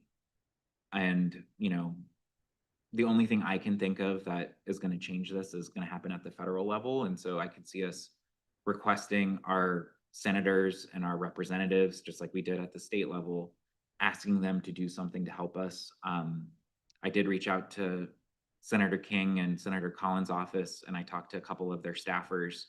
And my request to them, which could be a council request or the community could ask, is, you know, while I understand there's a lease between the federal government and a landowner, there's so many federal agencies that need places in our community. So I would love to see that facility filled with Veterans Affairs, Social Security, any other agency that I think isn't as divisive as this one is. And so, you know, in talking with both, you know, their hands are tied just like ours are. Like, they don't have the authority to do that. But at the same time, my ask is, well, just ask, like, do something, like, you got to try something. And so while I don't think we will appease our community members that are frustrated about their presence, I think doing something or trying something is better than doing nothing, even if it doesn't get the result we're looking for. So I would love to continue that conversation as a council to say, what is reasonable? What would we want to do? Even if it's just going on record that violence has no place here and immigrants are welcome. Thank you, John. Anyone else? Scott? Yeah, I'll just come back at you on that. You know, when they have these agencies go in there and do it. We've had ICE agents since the beginning of the country, you know, and illegal aliens it's illegal. And especially when you have bad actors and we have criminals, we have countries open up the jails and saying, here, go, you know, just get out of here. And then they come here. Then that's an issue. But again, you know, these aren't bad actors. If they're after bad people and we have to have these agencies, you know, we have to have it. But we've had it for a long time and we haven't had this kind of an issue. And innocent people getting killed. It ain't like, oh, we made a mistake. We killed a guy that was a hardened criminal, you know. This is just innocent people, you know, again, it's the protesters, you know, so you gotta be careful when you go to these events. That, you know, if you steer your vehicle wrong, you know, I mean, that you just shouldn't have to live like that. So I think that's the only issue that it has to be addressed. And it should be driven home that that issue has to be addressed. And I think it should solve everything, but I don't know, you know, we can just talk about it and hopefully maybe somebody will hear. Thank you. Thank you. Did you want to go ahead? Yeah. Thanks. Yeah, Corey, I really appreciate, John, I really appreciate those comments that support doing some type of proclamation. I think our hands are tied to some degree and that it's wildly frustrating that we're, to your point, Scott, that we're even having to talk about it and try to navigate what do we do as a council. But I think the best we can do is show some support and understanding. And if, like you said, if we try different things, they may not work. But to me, just stating that we have an understanding and I know this wouldn't be in a proclamation, but that we're frustrated that we don't have, particularly about this facility, that we don't have options available to us. I just think it's really, really frustrating that that's kind of the best we could do. But I think we would need to do that. And if anybody else wants to speak on that, I'll wait. I've got another comment, but it's nowhere near as serious as this. So if anybody else wants to follow up on that. I would support that view and your view. And in our household, calls are made every week expressing that message. And she does it well. No, I just wonder, Tom, you know, it seems crazy that, you know, our police department's having to really put themselves on the line. Their job's already hard enough. There's been a lot of, I was thinking about the other day, a lot of accidents in town. We've had a couple of fatalities. I mean, they've been dealing with a lot. And, you know, are we getting any reinforcement? I would, you know, look at our two senators and say, it just happens to be in our town. And then there's all these liabilities that unfold because of that. And, you know, our, I don't know, state police helping us. I mean, you know, okay, so there, you know, other resources, because it just seems like a lot to sit on our department. And the risk is on our personnel. And I also agree with all the comments that everybody else made as well, but I'm just thinking about from a practical standpoint, every time this happens, I mean, we're lucky it was mostly peaceful and that nothing happened, but it's terrifying. Yeah, I can say with certainty that Maine State Police really took the lead with respect to this most recent event. I think they had 6 personnel here. Again, their express purpose was to make sure it was done peacefully and really just separating protester from you know, from agitators in some cases. Yeah, it is unfortunate, but when an event like this happens in your town, I think you do bear responsibility. I don't have any illusions that there'll be any resource from the federal level coming to assist, frankly. But I think, as I said earlier, I have the utmost confidence in our training and professionalism. And frankly, if there's anyone I want in the middle of it, it's our officers. Yeah. Thanks. Yeah, I'll pick up on that. topic as well.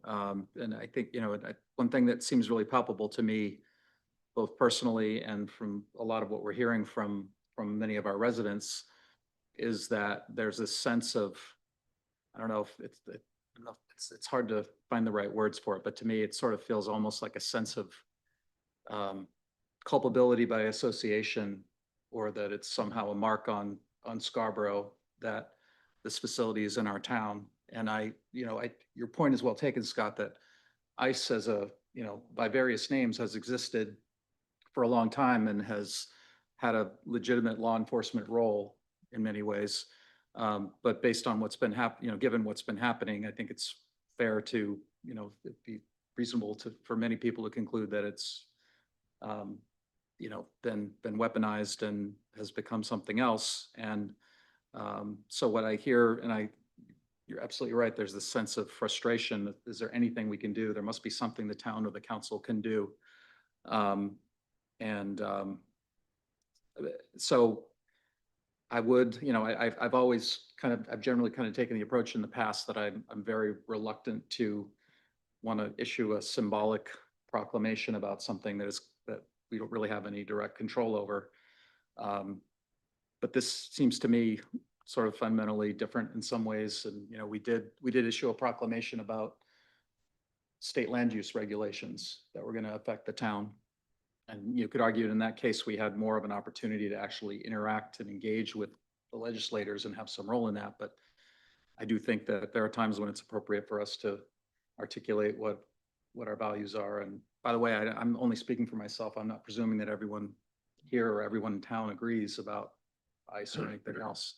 But that's where I'm coming from, and that's where I'm hearing a lot of our residents saying. So I would be open to considering something. We can continue to discuss that. Anyone else? Did you want to go back to your other item?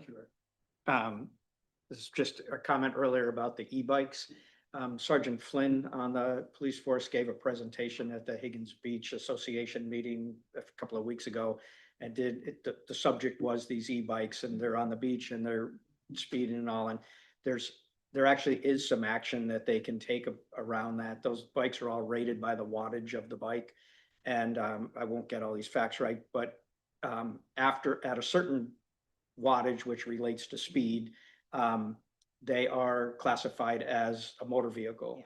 Yeah. And so people under 16 without a license cannot operate them on public roads. So but enforcement stuff, but he did tell the story of kind of chasing down a kid, and I don't think he did it personally, but one of the officers chasing down a kid and getting him and bringing him to his parents. And the comment was made that a lot of times the parents don't know that rule either, and they're buying the bikes for the kids. And so I do think it's something we could spend some time on in the future and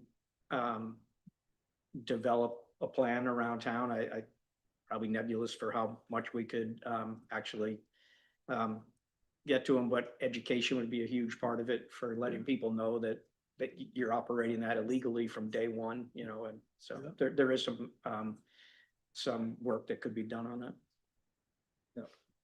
I think, for, pardon the pun, I guess, but like these things do feel like moving targets, because it seems like there's the technology is always evolving, and not living down toward the end of the Pine Point Road that I live on, and Karen probably sees it too. We also see more and more like essentially souped up golf carts that are just on the road. And I actually looked up the state law on that, and it's, for a few years now, that's been, it's considered a low speed vehicle, and similar to what you described with the e-bikes, there are very specific regs based on how much power and so forth. So I'm sure that majority of them probably are operating legally, but it is just another thing that you have to factor in when you're driving around, and there's just a lot going on. You have people on scooters too, which are hard to see. And so it sort of ties back in a little bit to the complete streets conversation from earlier as well, that there's, just anything that we can do to kind of just slow people down. Full disclosure, I own an e-bike. We should recuse yourself. We need an e-bike speedway. Yeah. I need. And nobody's bothered me about being over 16. That's been. Yeah. proven. Well, if you live at Higgins Beach like I do, you just see the risk. Oh, yeah. I think And that's it's- why they had the It's presentation. scary, It is scary. what the risk represents.